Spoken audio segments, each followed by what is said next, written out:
Dear students, welcome back. UGC NET की ये जो सीरीज है ये तो मैं कुछ दिनों से ला रहा हूँ। दिसंबर साइकिल के लिए मैंने सोचा था कि लेटेस्ट जो 8 पेपर हैं उसको एनालाइज किया जाए theme wise. It will be one of the most important resource before exam. मुझे आज बताया गया कि अब आपकी एग्जाम जो है दिसंबर साइकिल की 6 जनवरी को ही है। थोड़ी सी प्रीपॉन जैसी लगती है कि थोड़ा पहले हो गया है। वी वर एक्सपेक्टिंग कि 15 जनवरी के आसपास होगा, तो मैं क्विकली इसलिए आज ये दूसरा वीडियो लेकर के आ रहा हूँ। ऑफकोर्स आपके लिए नहीं, सुबह में मैंने एक और वीडियो रिकॉर्ड किया था, लेकिन चलिए आज हम लोग करते हैं इंटरनेशनल रिलेशन और इसके कुछ ही समय बाद हम लोग जो है इंडियन पॉलिटी को भी करके इस पूरे सीरीज को पूरा करेंगे, जिससे कि पॉलिटिकल साइंस डोमेन के लेटेस्ट 8 पेपर का पूरा आइडिया आपको हर थीम में हो जाए before the exam, well before the exam. So let us begin. This time we are taking up international relation. Latest 8 paper, the latest 8 paper मैं कहूँ तो जो अभी के जो जून साइकिल के जो 3 पेपर हैं, क्योंकि एक पेपर कैंसिल हुआ था, और फिर उसके बाद मार्च और 2023 और जून 2023 एंड दिसंबर 2022, इसके पेपर मिला करके 8 पेपर होते हैं। और ये सबसे अच्छा आपको एक रिप्रेजेंटेटिव क्वेश्चन होता है कि अभी किधर जा रहा है यूजीसी नेट, किस लेवल के क्वेश्चन पूछे जा रहे हैं। So let us begin, which will be useful for all exam, all competitive exam जहां भी पॉलिटिकल साइंस पूछा जाता है। इससे पहले कि हम लोग क्वेश्चन आंसर का दौर करें शुरू, एक क्रैश कोर्स के तौर पे मैं आपको इनवाइट करता हूं। ये जो ऑनलाइन टेस्ट सीरीज है वो चल तो रही है पहले से, लेकिन आप उसको ज्वाइन कर सकते हैं क्रैश कोर्स के लिए। मतलब 20 डेज का यदि एक बूस्टर डोज यदि आप अपने प्रिपरेशन को देना चाहते हैं, यदि आप इसको ज्वाइन करते हैं तो क्या आपको मिलता है? 30 मॉक टेस्ट पेपर आपको मिलते हैं, 22 पेपर मिलते हैं डोमेन के, मतलब पॉलिटिकल साइंस के, और 8 पेपर मिलते हैं पेपर 1 के। वो सब थीम वाइज अरेंज्ड हैं। और ये जो पेपर आपको मिलते हैं आपके लिए बिल्कुल लाइव है। मतलब आप जाकर जब यदि आप इसको ज्वाइन करते हो, इस ग्रुप को जो टेलीग्राम पे है, तो आप लाइव जो है टेस्ट लेते हैं गूगल फॉर्म में। और उसमें ब्यूटी ये है कि जितने लोगों ने अभी तक टेस्ट लिया है, आप उसके कंपैरिजन में अपने को टेस्ट कर सकते हैं कि आप कहाँ पे स्टैंड करते हैं। तो इससे अच्छी कंपैरिजन असेसमेंट कुछ भी नहीं हो सकती है। तो ये और पीडीएफ ऑनलाइन ऑफलाइन वर्जन में मिलता है, उसको कितने बार ही आप प्रैक्टिस कर सकते हैं। इसके अलावा आपको 3 full length mock test paper मिलेगा just before UGC NET exam. 6 तारीख को है, तो 4, 2 और 31 दिसंबर को ये 3 जो है आपको फुल लेंथ मॉक पेपर मिलेगा, जिसमें से एक मॉक जो है वो पूरी 150 क्वेश्चन के होंगे, जिसमें कि पेपर 1 भी होगा।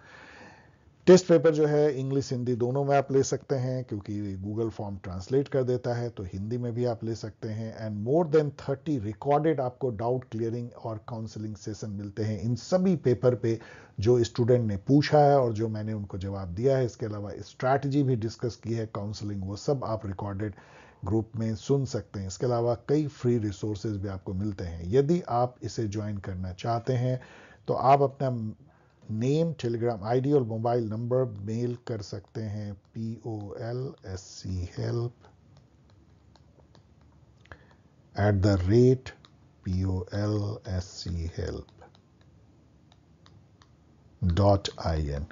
ये पॉपुलर मेल आईडी है। आपको मैं फिर से बोल रहा हूं, polschelp@polschelp.in पे name, Telegram ID and mobile number भेजें to join this crash course.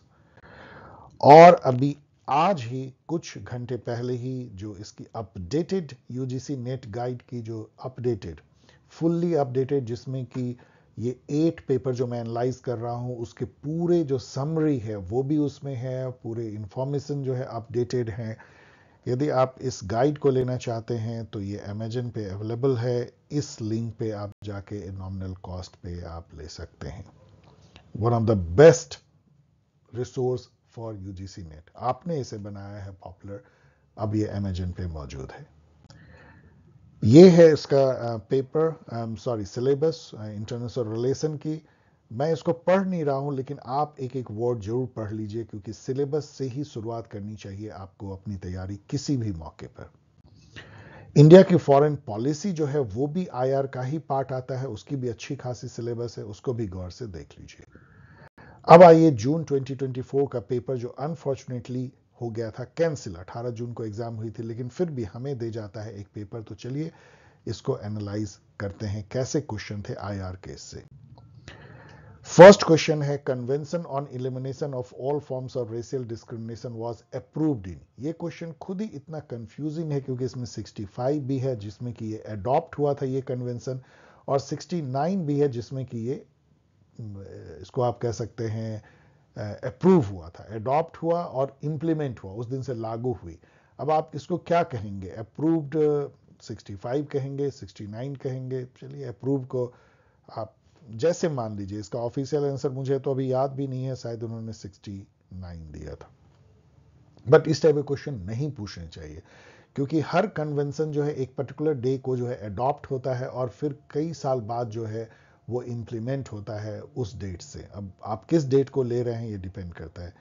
Kenichi Ohmae's idea of a borderless world is about, ये कॉमन सेंस का क्वेश्चन है, इसमें आपको जानने की भी जरूरत नहीं है कि केनिची ओहेमे का क्या आइडिया है, क्योंकि यदि बॉर्डरलेस वर्ल्ड होगी और जिस टाइप से इन्होंने ऑप्शन दिया है कल दो ही को चुनना है, तो कौन ग्लोबलाइजेशन और इंटरकनेक्टेडनेस को नहीं चुनेगा और टोटलिटेरियन सोशलिज्म को चुनेगा? तो it becomes super super duper easy question, C and E.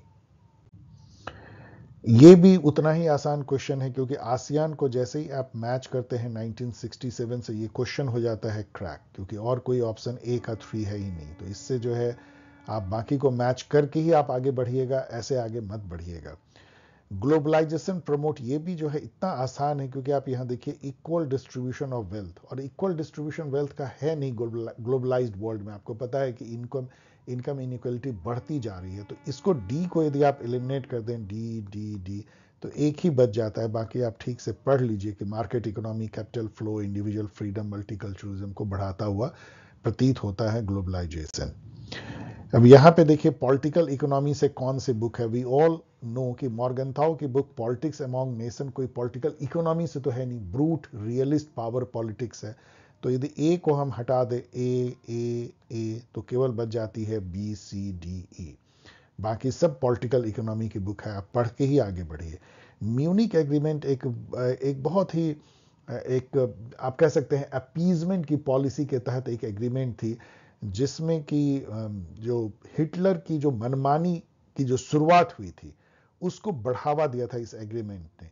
ये एग्रीमेंट हुआ था जर्मनी, यूके, फ्रांस और इटली के बीच में, और इन लोगों ने मान लिया कि जो हिटलर की जर्मनी थी वो छीन सकती है चेकोस्लोवाकिया से सुडेंट लैंड, एक एरिया था चेकोस्लोवाकिया का जो फर्स्ट वर्ल्ड वॉर में जो बंटवारा हुआ था वो चेकोस्लोवाकिया के हिस्से में गया था, लेकिन उसमें जर्मन पॉपुलेशन मेजोरिटी में थे, उसको नाजी जर्मनी ने जो है हिटलर की उन्होंने छीन लिया था। और ये बिल्कुल एक तरह की बुलिनेस थी, जैसे कि अभी पुतिन कर रहे हैं छीन करके कुछ इलाका यूक्रेन का, लेकिन इसको पूरी दुनिया यदि मान ले तो वो उसी तरह की बात होगी जैसे कि उस समय में हुई थी म्यूनिक एग्रीमेंट में। इसको मान लिया गया और कहा गया अच्छा ठीक है भाई, अब ये ले लो, सुडेंटलैंड ले लो चेकोस्लोवाकिया का, लेकिन अब आगे कुछ मत लेना। बेचारा चेकोस्लोवाकिया, उसकी तो किसी ने सुनी ही नहीं, वो तो उसको तो अपना एरिया जो है वो छोड़ना ही पड़ा नाजी जर्मनी। लेकिन उससे क्या हिटलर रुका? नहीं रुका, वो चलता चला गया और फिर उसने पोलैंड पे अटैक किया और फिर वर्ल्ड वॉर 2 हुई। That is history. So Munich agreement 1938 में होती है। डैग हैमरस्कोल्ड जो है वो वन ऑफ द शायद मोस्ट पॉपुलर सेक्रेटरी जनरल रहे हैं यूएन के, सेकेंड सेक्रेटरी जनरल, जिनकी वन लाइनर बहुत फेमस है। तो वो कब जो है अपॉइंट हुए हैं? अब इस टाइप का एक ब्लैंड क्वेश्चन पूछा जाता है, लेकिन आप ऐसे गेस कर सकते हैं कि ही वाज सेकंड, तो 1950s में ही हुआ होगा, क्योंकि फर्स्ट जो थे ट्रैगवे ली वो आए होंगे 46 में या 45 में, तो 5 साल रहे होंगे, तो 53, तो ठीक है 53, लेकिन 51 से आप कंफ्यूज कर सकते हैं, यहाँ पढ़ लीजिएगा। India join the World Trade Organization. India जो है वर्ल्ड ट्रेड ऑर्गेनाइजेशन का फाउंडिंग मेंबर है। फाउंडिंग मेंबर होने का मतलब ये है जिस दिन WTA फॉर्म हुआ है, और वो 1 जनवरी 1995 को फॉर्म हुई है। उस समय में जब ये फॉर्म हुई थी उसके पहले गैट था, general agreement on tariff and trade, और उसकी जो है उरुग्वे राउंड की बैठक थी। उरुग्वे राउंड में ये फैसला हुआ कि अब इसको WTA में न्यू अवतार में कन्वर्ट किया जाएगा, और इंडिया उसकी फाउंडिंग मेंबर थी, गैट की भी और इसकी भी। तो 1 जनवरी 1995 से ही, मतलब जिस दिन इसकी ओरिजिनेशन हुई WTO की, उसी दिन से इंडिया इसका मेंबर है। यहाँ पे जो मैच करना है ये भी इतना कंफ्यूजिंग है क्योंकि सारे ईयर इन्होंने शायद इम्प्लीमेंटेशन के लिए हैं। जैसे कि आप देखोगे कि जो convention on rights of child CRC कहते हैं, ये 89 जनरली इसको हम लोग याद रखते हैं, लेकिन ये 1990 में लागू हुआ तो इन्होंने 1990 लिया। इससे ये क्रैक हो जाता है डी के 2 से, और आप बाकी को भी मैच करा लीजिए, लेकिन सारे इंप्लीमेंटेशन डेट हैं इसलिए आप कंफ्यूज कर सकते हैं। इसके एडॉप्शन डेट को भी देख लीजिएगा जो इससे डिफरेंट है। In which year Japan invaded Manchuria, Manchuria जो है चाइना का पार्ट था, और 1931 में जापान ने इसको बेलिजरेंट वे में जो है इस पर अटैक कर दिया था। उस समय जापान जो है वो एक्सपेंशनिस्ट पॉलिसी जैसे कि नाजी जर्मनी के जैसा एशिया में कर रहा था, फासिज्म। यहाँ ये तो इतना आसान है कि गर्वाचो बिकेम लीडर 1985, और इसी से ये जो है क्रैक हो जाता है केवल एक से। अब बाकी को बिना मैच किया आप आगे मत बढ़िएगा तो बहुत आसान है। South Asian Association for Regional Cooperation SAARC कब स्टैब्लिश हुआ, इससे आसान क्वेश्चन क्या हो सकता है। 8 दिसंबर 1985 को इमैनुअल वॉलस्टीन ने जो वर्ल्ड सिस्टम थ्योरी की परिकल्पना की थी, उसमें जो है कोर था जो वेस्टर्न वर्ल्ड को कहते हैं, सेमी पेरिफेरी आप इसको सेकेंड वर्ल्ड कह सकते हैं, एंड देन पेरिफेरल जो अंडर डेवलप्ड नेशन है। तो periphery, core and semi periphery, तो खासा आसान है ये भी, B C D. Okay. Who wrote the book Engaging India Diplomacy, Democracy and Bomb? ये स्ट्रॉप टालबॉट ने किया। इसको आप गेस भी कर सकते हैं क्योंकि इस टाइप की टाइटल जो है कोई इंडियन ऑथर नहीं दे सकता है, मैंने पहले भी कहा था, तो इससे आप गेस कर सकते हैं। अब आइए जून 2024 की जो रीटेस्ट हुई, ये 2 शिफ्ट में हुई। इसको सितंबर में लेना पड़ा स्टूडेंट का, ऐसे ही बिना किसी कारण के 3 महीने बर्बाद हुए। तो चलिए उसके शिफ्ट 1 के क्वेश्चन को देखते हैं। ये क्वेश्चन बहुत अच्छा क्वेश्चन है समझने के लिए, आगे डिस्कशन के लिए, आगे के लिए भी। इसमें आप ये 2 को देखिए, इनसाइड आउट और outside in. Basically inside out का मतलब क्या होता है कि आप एक कंट्री, मान लीजिए कंट्री है, इसके नजरिए से इसकी क्या बिहेवियर है, इसकी क्या समस्याएं हैं, कैसा लीडरशिप है, इसकी थ्रू आप दुनिया के पॉलिटिक्स को समझने की कोशिश करते हैं। और यही काम जो है ये क्लासिकल रियलिज्म करता है, मतलब कि ये यूनिट लेवल एनालिसिस करता है एक कंट्री के परिस्थिति, उसके लीडरशिप, उसके बिहेवियर को एनालाइज करके आईआर को समझने की या ग्लोबल पॉलिटिक्स को समझने की कोशिश करता है। जबकि उसका उल्टा जो है आउटसाइड इन अप्रोच, मतलब आप जो पूरा ग्लोबल जो स्ट्रक्चरल सिस्टम है उसको समझते हैं और कंट्री को जो है उस सिस्टम का एक कंपोनेंट के तौर पे देखते हैं, जो कि हर जो एलिमेंट है या हर यूनिट जो है स्टेट, वो एक ही तरीके से बिहेव करता है क्योंकि स्ट्रक्चर ही ऐसा है। तो इसको स्ट्रक्चरल रियलिज्म या नियो रियलिज्म कहते हैं। ये आउटसाइड इन अप्रोच है, मतलब बाहर के स्ट्रक्चर से आप कंट्री के यूनिट को एनालाइज करते हैं। So it is outside in approach. तो इन दोनों से आपका ये मैच हो जाएगा। बाकी तो रिलेटिव गेन आपको पता है कि रियलिज्म की है, और एब्सोल्यूट गेन लिबरलिज्म, तो आप मैच कर लीजिएगा। ये तो मैंने चारों मैच कर दिया, but is a beautiful question. Arrange the following in the international organization को क्रोनोलॉजिकली अरेंज करना है, कब कब वो आए हैं। तो इसमें यदि आप देखें तो सबसे पहले आईएमएफ से पहले तो कोई बना नहीं, क्योंकि ये वो 1944 में ही बन जाती है। इसको ब्रेटन वुड इंस्टीट्यूशन कहते हैं। इसी के साथ जो है वर्ल्ड बैंक भी बनता है 1944-45 में। तो सी से शुरू होगा, और G20 के बाद तो कोई इसमें आया नहीं है, तो सी डी। तो ये देखिए इसमें सी डी में बहुत सारे हैं, लेकिन इस बीच में देखिए BEA। अब आप देखेंगे तो बी नाटो जो है 1949 में बन जाता है, और WTO अभी हम लोगों ने देखा 1995 में, और सार्क 1985 अभी हम लोगों ने देखा इसी पेपर में। तो इससे क्या निकल के आता है, पहले बी होगा, फिर ई होगा, फिर ए होगा। तो BEA यहाँ पे है। तो चलिए ठीक है, आप इसको किसी भी तरीके से कर सकते हैं, बहुत डिफिकल्ट नहीं है। यहां पे देखिए which of the following statement are correct. ये चाइना और इंडिया चाइना के रिलेशन के बारे में है, कुछ गुजराल डॉक्ट्राइन भी है। तो यहां पे देखिए Gujral doctrine believes in reciprocity. ये एकदम मतलब एब्सोल्युटली रॉन्ग स्टेटमेंट है, ये नॉन रेसिप्रोकल, मतलब कि एक तरफा कंसेशन इंडिया करेगा अपने स्मॉल नेबरहुड का। यही तो था गुजराल डॉक्ट्रिन। तो सी को उड़ा दीजिए, सी यहाँ खत्म हो गई, सी यहाँ खत्म हो गई, सी यहाँ खत्म हो गई, तो ए बी डी, और सीधा आपको जो है आंसर मिल जाता है। बाकी इसको पढ़ लीजिएगा, इन स्टेटमेंट को आगे आपको हेल्प हो जाएगा।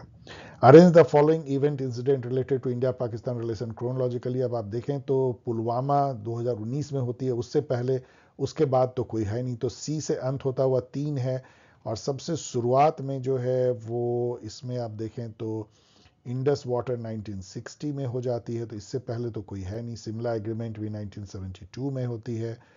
तो डी से अंत होता हुआ, डी और सी से अंत होता हुआ 2 है।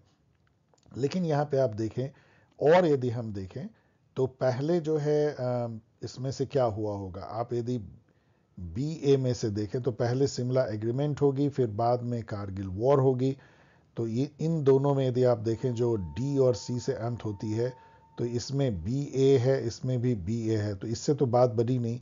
लेकिन यहाँ पे देखिए कि ए ई देखिए, और यहाँ पे जो है, यहाँ देखिए, सॉरी, यहाँ पे ई ए है और यहाँ ए ई है। अब देखिए ए और ई में, कारगिल और उड़ी में कौन पहले हुआ होगा, तो पहले ए होगा, बाद में ई होगा, तो ए ई सही होगा, ई ए गलत होगा, तो इससे आपका ये क्रैक होता है। तो इस तरीके से आप पूरा 100% बिना जाने हुए भी डेट आप क्रैक कर सकते हैं। मैं आपको ये बताने की कोशिश कर रहा हूं। Which of the following statement are correct, तो आपको इनकरेक्ट ढूंढना है क्योंकि कई करेक्ट हैं इसमें। तो यहाँ पे देखिए, India will transfer nuclear technology to friendly country, ऐसा कभी नहीं है। India will extend its nuclear umbrella to its friendly neighbour country, ऐसा कुछ नहीं है कि हम न्यूक्लियर अम्ब्रेला देंगे। तो सी और डी दोनों गलत है, तो इसको यदि हटाएंगे तो एक ही मिलता है। इसको पढ़ लीजिएगा क्योंकि ये न्यूक्लियर पॉलिसी को बताता है। अब ये सब तो बहुत आसान है क्योंकि आप 1-2 से ही match, Indo Soviet friendship treaty जब हुई थी तो इंदिरा गांधी थी, तो ए का 4, और देखिए इससे ही जो है 50-50 आप गेम खेल लेते हैं। बी का 3 अपने आप खुद ये बता रहा है क्योंकि दोनों ऑप्शन में है, इसका मतलब बी का 3 अटल बिहारी वाजपेयी थे। तो सी का देखिए, लुक ईस्ट पॉलिसी जो है वो नरसिम्हा राव जी के टाइम में थी, तो सी का 2, और ये हो जाता है क्रैक। यहाँ पे जो है पीएम मोदी की जो पिछले स्लाइड में था, मैं आपको उसको, सॉरी मैं आगे बढ़ गया, उसमें पंच अमृत थी, उसको मैंने तो मैच ही नहीं मैंने किया। लेकिन पंच अमृत जो है 5 इंडिया ने प्रॉमिस किया था COP26 जो कॉन्फ्रेंस ऑफ पार्टी होती है ग्लासगो यूके में 2021 में, तो उसमें मोदी जी ने 5 अपने तरफ से प्रॉमिस किया था। आप इसको नेशनली डिटरमिन्ड कंट्रीब्यूशन कह सकते हैं पेरिस क्लाइमेट अकाउंट का। तो मैंने ये 5 दे दिया आपको, कभी आगे यूज हो जाए। इसमें सबसे जो इंपॉर्टेंट है वो ये है कि इंडिया जो है वो नेट जीरो एमिशन, या जिसको हम कार्बन न्यूट्रल कहते हैं, 2070 तक बनने का हमारा प्रयास होगा। Choose the correct statement from the following. अब इसमें तो पहला ही देखिए करेक्ट है, और कई सारे करेक्ट है। इंडिया है साइंड RCEP जो कि चाइना स्पॉन्सर्ड है, इंडिया ने इसको साइन नहीं किया है, तो ए तो बिल्कुल गलत है। तो ए तो बस सीधा आपका निकल आता है BDE। तो BDE इसका मतलब सी भी गलत होगा, और इंडिया है साइन CTBT भी गलत है, तो डेफिनेटली ऐसे ही आपको ये क्रैक होता है। Which of the following statement are associated with the theory of international realism? तो इंटरनेशनल रियलिज्म की जो थ्योरी है उसमें से कौन सा करेक्ट है, इसका मतलब है कि कौन इनकरेक्ट है देखना है। Anarchy is what makes state make of it. We all know कि ये बहुत ही फेमस एक एसे है अलेक्जेंडर वेंट का, जिससे कि वो कंस्ट्रक्टिविज्म की थ्योरी को एक्सप्लेन करते हैं। तो डी को आप हटा दीजिए, डी।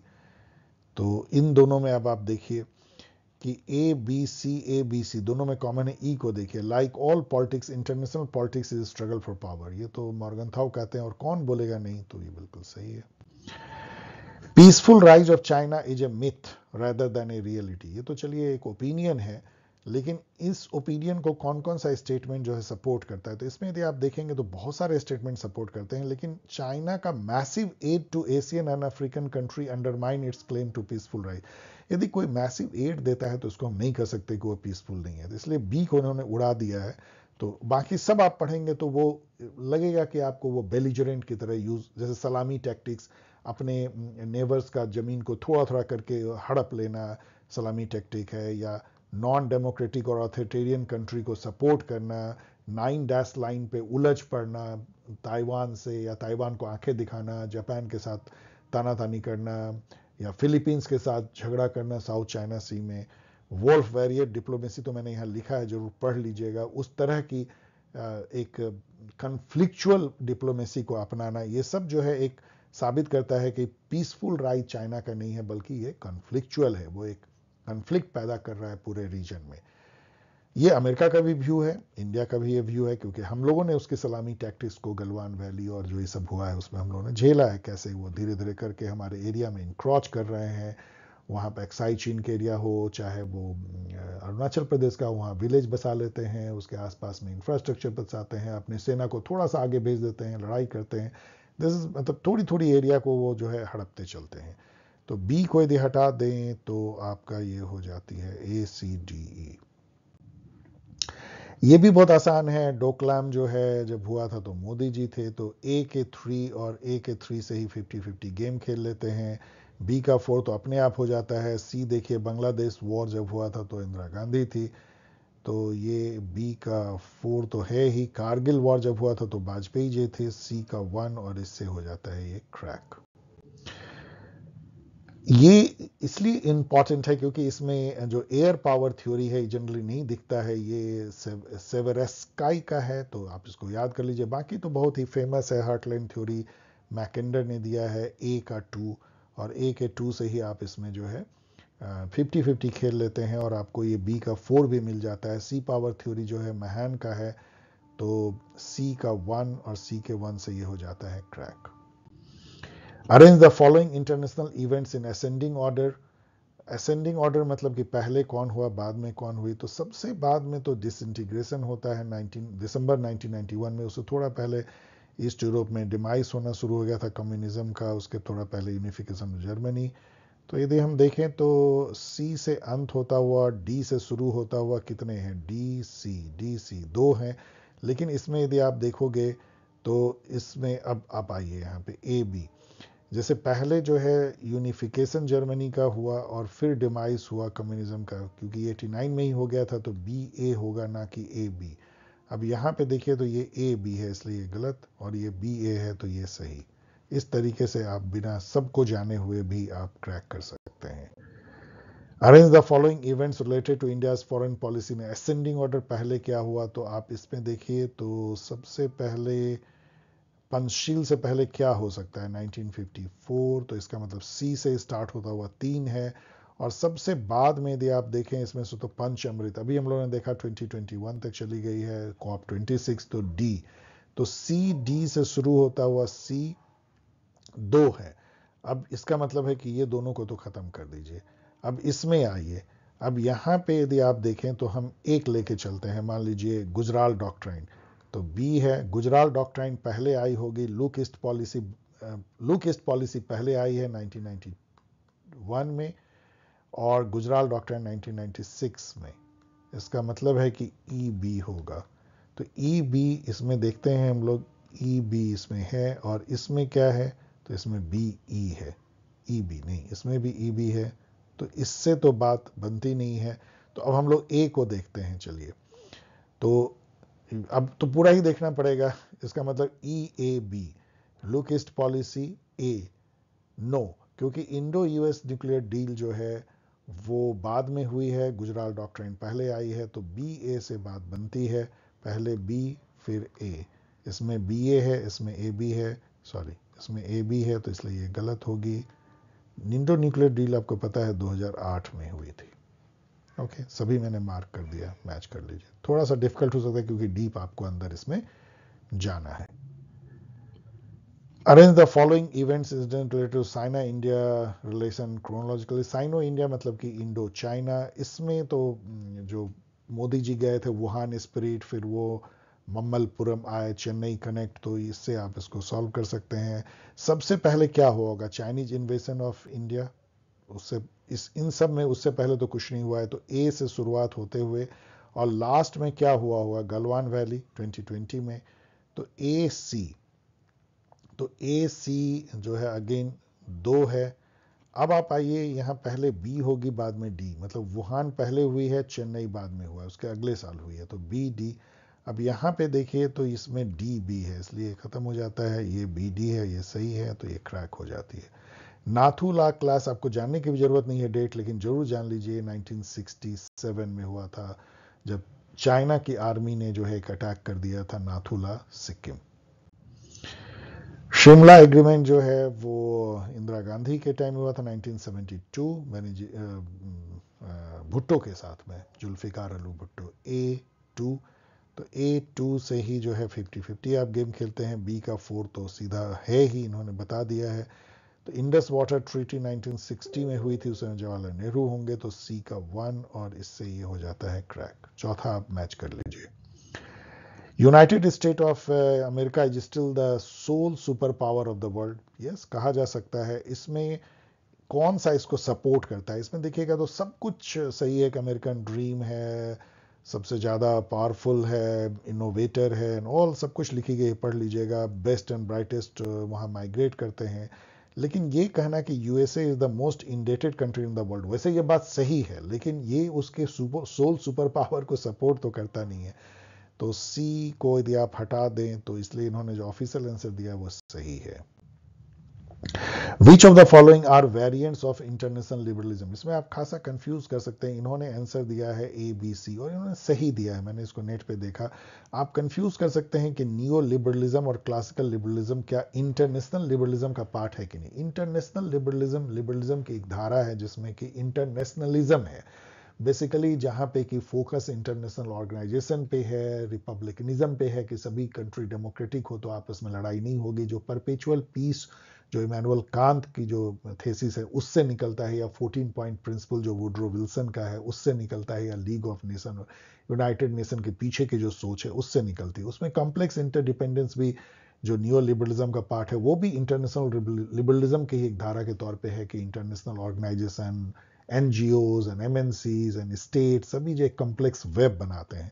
तो ये सही है आंसर की कॉम्प्लेक्स इंटरडिपेंडेंस। इंस्टीट्यूशनल लिबरलिज्म, जहाँ पे कि इंटरनेशनल इंस्टीट्यूशन को वैल्यू दी जाती है, उसकी महत्ता को माना जाता है कि वो कोऑपरेशन को इंश्योर कर सकते हैं, पीस बनाए रख सकते हैं। और रिपब्लिकन डेमोक्रेटिक लिबरलिज्म की डेमोक्रेटिक कंट्री आपस में लड़ाई जनरली नहीं करते हैं। ये 3 जो है इसकी धारा कही जा सकती है, तो सही है, और ये अच्छा है क्वेश्चन है।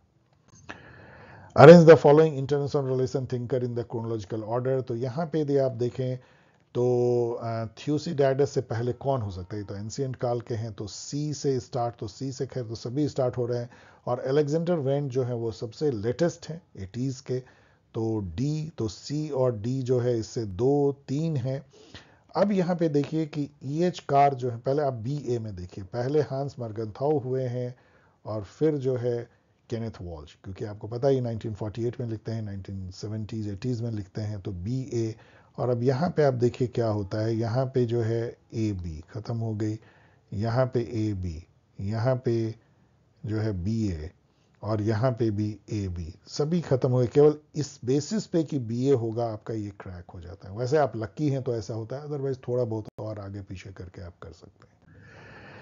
इंडियाज डायस्पोरा, मतलब इंडिया के वो लोग जो बाहर रहते हैं, अब या तो सिटीजन हो गए हैं या नॉन रेजिडेंट इंडियन है, NRI हैं। आपको पता है वो कितने स्ट्रांग हैं, अमेरिका से लेके हर जगह है। अब तो NRI जो है, या इंडियन डायस्पोरा के लोग जो हैं वाइस प्रेसिडेंट बनते हैं, या कहीं के प्राइम मिनिस्टर यूके के बनते हैं, लाइक दैट।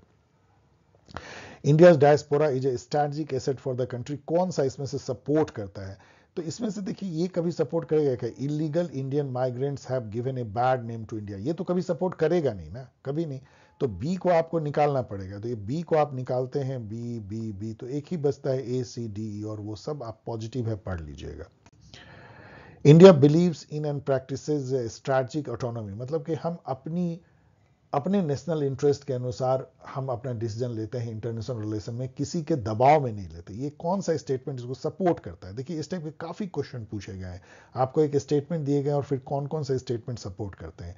इसमें यदि आप देखिए तो आप कभी देखिए, बाकी तो India refuse to be a party to any military alliance during cold war, सही है। India procured its weapon from all possible sources, left right centre कहीं से भी, तो A B तो होगा ही, A B A B A B। India yielded to American pressure to reduce its oil import from Iran. तो ये तो स्ट्रेटेजिक ऑटोनॉमी को दर्शाता नहीं है ना, तो सी को आपको हटाना पड़ेगा। यदि हम मान लिए, जो कि सही भी है, उसे मान लिया था हम लोगों ने, तो सी हट गई, सी हट गई। अब है India refuse to yield to western pressure to not to import oil from Russia because of its Ukraine invasion. ये बात सही है, ये स्ट्रेटेजिक ऑटोनॉमी को दिखाता है हमारे। तो India refuse to yield to western pressure to not to import oil and India refuse to sign. तो डी भी होना चाहिए, लेकिन आई डोंट नो इसमें से डी क्यों इन्होंने उड़ा दिया, डबल नॉट देख के ये खुद कंफ्यूज होंगे। एनीवेज, ये फिर से एक बार वर्ल्ड सिस्टम थ्योरी एमेनुअल वॉर्नस्टीन का आता है। ए का 3, तो इससे 50-50 गेम हो जाती है। बी का 4 तो उन्होंने खुद ही बना दिया है, सोशल कंस्ट्रक्टिविस्ट अलेक्जेंडर वेट। तो अब सी को देखिए, डिफेंसिव रियलिज्म केनेथ वॉल्स के साथ जाता है, और ऑफेंसिव जॉन मेर्सी हमारे मिला लीजिएगा, मतलब चारों मिला दिया मैंने। Which among the following is not a correct about India's nuclear policy? दूसरी बार एक ही पेपर में न्यूक्लियर पॉलिसी पूछा, I don't know why. Credible minimum nuclear deterrence तो है, नो फर्स्ट यूज है। In post Pokhran 2 phase India has agreed to sign NPT and CTBT. No, हम लोगों ने कभी नहीं साइन किया है। Homi J Bhabha is the architect of India's nuclear programme, इसको भी याद कर लीजिए। Which among the following statement related to CBDR, common but differentiated responsibility, is not correct? Basically क्या है CBDR? ये डेवलपिंग कंट्री क्लाइमेट नेगोशिएशन में ये इंस्टेंस रखती हैं कि हिस्टोरिकली जो है डेवलप्ड कंट्री ने पॉल्यूट किया है एटमॉस्फेयर को, इन्वायरमेंट को, इकोलॉजी को इम्बैलेंस किया है, उसके बेसिस पे उन्होंने दोहन करके ना ही केवल डेवलपिंग कंट्री के लकड़ी को, जंगल को, खनिज को, लेकिन पूरी दुनिया के और एटमॉस्फेयर को बर्बाद करके अपनी डेवलपमेंट की। इसलिए अब उनकी जो रिस्पॉन्सिबिलिटी है वो ज़्यादा है in comparison to developing country, जिसको राइट टू डेवलपमेंट है। तो कॉमन बट डिफ्रेंशिएटेड रिस्पॉन्सिबिलिटी, उनकी रिस्पॉन्सिबिलिटी ज़्यादा है। सबकी कॉमन है लेकिन उनकी डिफ्रेंशिएटेड है, उनको ज़्यादा पैसे देने चाहिए, टेक्नोलॉजी ट्रांसफ़र करनी चाहिए। तो ऑफकोर्स ये CBDR से क्या होगा कि डेवलप कंट्री अपोज करते हैं इसको, डेवलपिंग कंट्री को फेवर करता है। It is an important global environmental norms developed by the international community, ये भी सही है। It grants certain trade concessions to developing country, ऐसा थोड़ी है, नो, कोई ट्रेड से कोई इसका नाता नहीं, इसलिए 3 गलत है। चूज द करेक्ट स्टेटमेंट, बहुत सारे करेक्ट हैं, तो इनकरेक्ट देखिए क्या है। SAARC was created for the security, no, ये रीजनल कोऑपरेशन के लिए, इकोनॉमिक कोऑपरेशन, सोशियो कल्चरल, ना कि सिक्योरिटी। तो सी नहीं होगा, सी खत्म हो गए, सी खत्म हो गए। तो तीनों से सी खत्म हुआ, तो ए एंड बी छोड़ के और कोई नहीं, आपका सीधा ये क्रैक हो जाता है। बाकी स्टेटमेंट पढ़ लीजिए, गलत है। Like ASEAN is not a security organization, not at all. European Union was created for the security, no, ये तीनों सिक्योरिटी ऑर्गेनाइजेशन है ही नहीं। ओके डियर स्टूडेंट, तो इतनी ज़्यादा क्वेश्चन थे, आपने देखा होगा कि जून की जो रीटेस्ट हुई है उसमें मतलब बहुत ज़्यादा क्वेश्चन IR से थे, और वही ट्रेंड अभी भी कंटिन्यू हो सकता है। तो चलिए देखते हैं सिर्फ 2 में कितने क्वेश्चन थे। ये क्वेश्चन जो है, ये तो एक जस्ट रोट लर्निंग की, इन विच ईयर प्रेजेंट जो दलाई लामा जो अभी धर्मशाला में जो एक निर्वासित जीवन बिता रहे हैं अपने साथियों के साथ में, दलाई लामा, वो इंडिया कब आए थे? तो ये तो 1959 में आए थे, बस आप याद कर सकते हैं। इससे रिलेटेड कुछ जो बहुत इंपॉर्टेंट इन्फॉर्मेशन मैंने यहाँ दिया है। और चाइना ने जो तिब्बत को एनेक्स किया, जिसके चलते कि उनको आना पड़ा, इनफैक्ट एक अपराइजिंग उसके 8 साल बाद हुई, उसके चलते वो यहाँ आए, असलम उनको मिला। तो ये सब पढ़ लीजिए, ये बार बार पूछा भी जाता है। अब यहाँ पे ये भी बहुत सुपर इजी, क्योंकि ट्रैगवे ली जो है फर्स्ट सेक्रेटरी जनरल है। तो फर्स्ट जो है यूनाइटेड नेशन 45 में बनी है, तो उससे पहले तो कोई होगा नहीं। उससे पहले केवल मतलब सबसे फर्स्ट यही है 1946।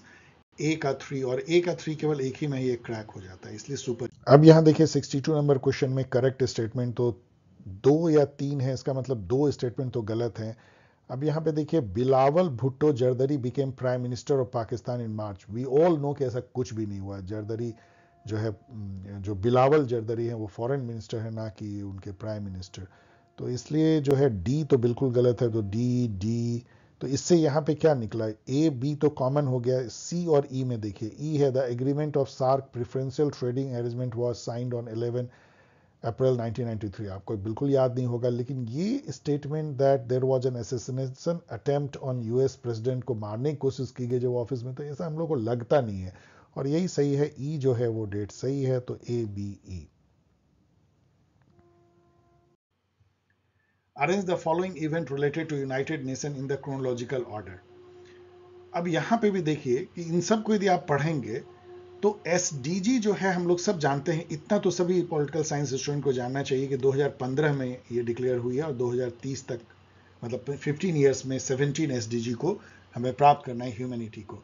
और ये सब जो देखेंगे उसमें कोई भी इतना नया नहीं है कि 2015, इसका मतलब है डी से अंत होना चाहिए और एक ही ऑप्शन केवल डी से अंत हो रहा है और इस तरीके से आप इसको क्रैक कर सकते हैं। ऐसे कई इसमें क्वेश्चन है जो जस्ट कॉमन सेंसिकल, एलिमिनेशन, कौन फर्स्ट कौन लास्ट, इस पे है, आपको कुछ जानना नहीं है एज सच, मैच करना है यहाँ। इसमें आप बम्प हो सकते हैं लेकिन ऑफ कोर्स गेस कर सकते हैं। यदि आपको ये पता है कि अफ्रीकन यूनियन जो है 2002 में इस्टेब्लिश हुआ है ए का 3, तो इससे ही आप इसको क्रैक कर सकते हैं। लेकिन फिर भी इसको देख लीजिएगा क्योंकि ये आपको काफ़ी इंफॉर्मेशन देता है, जैसे यूरेशियन इकोनॉमिक कम्युनिटी के बारे में जो अब ख़त्म हो चुकी है।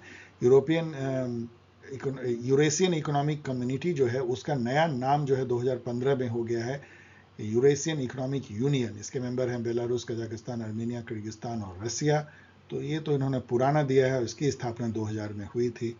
लाया जो है वो भी 1980 में, और ईस्ट एशियन समिट 2005 में, जो आसियान +8 आप कह सकते हैं, जो आसियान की स्पॉन्सर्ड है ईस्ट एशियन समिट। देख लीजिए इन सब।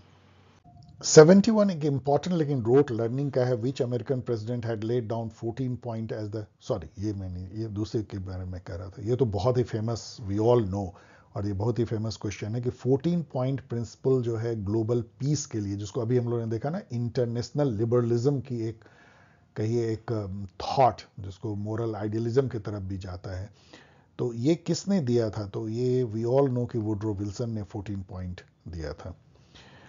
इन which year Burma was bifurcated from British India?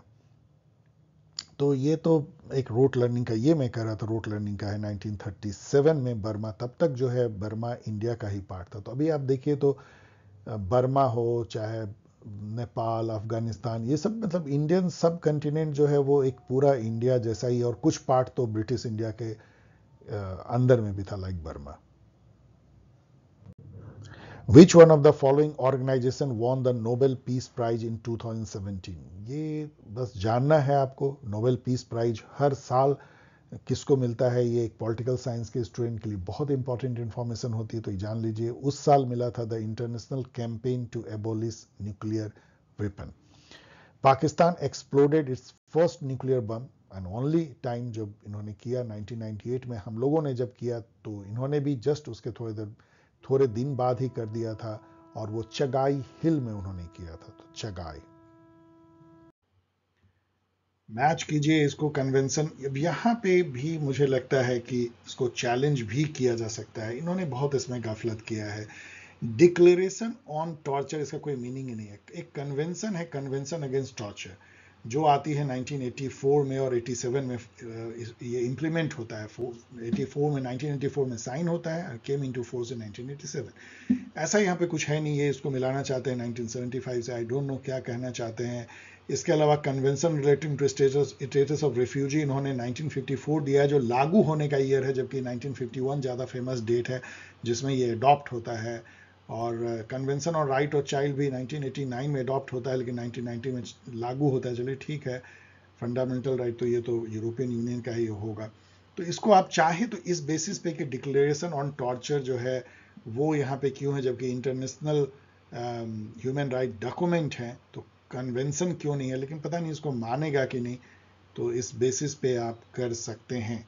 लेकिन यदि इसको मैच करना हो तो देखिए 1954 ए का 2, ए के 2 से जो है इसको आप मैच कर सकते हैं। ये वेग, very very vague and very difficult question.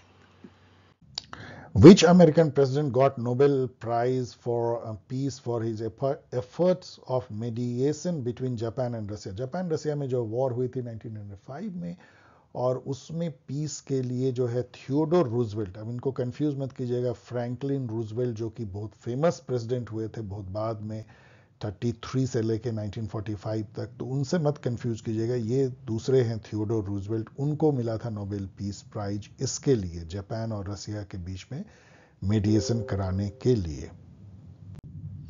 Arrange the following books in the chronological order, year of first publication. तो ये आप खासा कंफ्यूज कर सकते हैं, मैंने कुछ कुछ यहाँ पे दे दिया है, आप इससे देख सकते हैं। तो इसमें यदि आप देखेंगे तो सबसे पहले कौन आएगा, पॉलिटिक्स अमॉन्ग नेशन 1948 में ही आ जाती है। जबकि हम लोग ये सब जानते हैं कि ये वेरी फेमस बुक फ्रांसिस फुकुआमा की 1992 की है, उतनी ही फेमस बुक 1996 की क्लास ऑफ सिविलाइजेशन। तो 1996 इससे बाद की तो कोई नहीं है, तो 60s, अर्ली 60s की बुक होगी, मैन स्टेट वॉर 1959। ये आप नहीं भी जानते हैं तो ई से अंत होता हुआ केवल दो ही है, तो इसको तो पहले आप ये कर दीजिए। और शुरुआत जो है वो होगी पॉलिटिक्स अमॉन्ग नेशन, सी और ई। तो सी और ई से तो एक ही है, तो आपका ये सीधा क्रैक हो जाता है, मतलब ये आपको बहुत आसानी से आंसर मिल जाता है।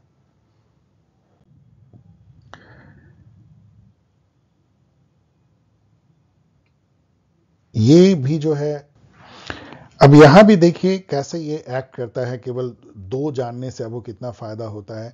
वी ऑल नो कि इंडिया पाकिस्तान ने ताशकंद एग्रीमेंट 1966 जनवरी में साइन किया और शिमला एग्रीमेंट 72 में, तो ई बी होगा।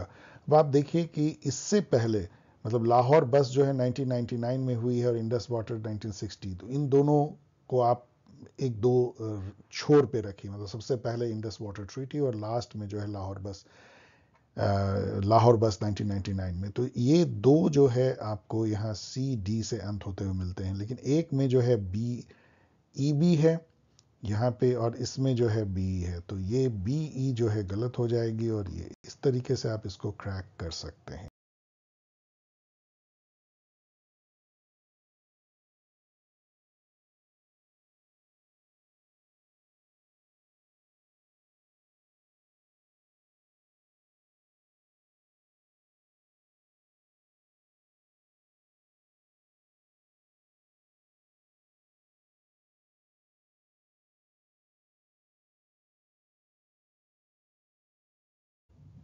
चूज द करेक्ट स्टेटमेंट, इसमें आप देखें तो 3 या 4 या 5 सभी करेक्ट हैं, तो बहुत कम इसमें से कोई एक आपको खोजना है जो इनकरेक्ट है।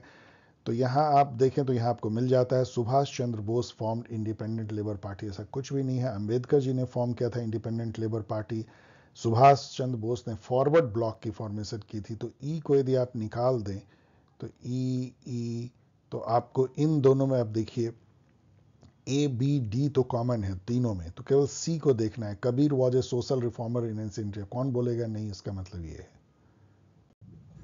Who became the first democratically elected woman prime minister in Islamic world, ये तो सब लोग इसको रटते हैं और जानते भी हैं कि ये इसका आंसर है बेनजीर भुट्टो।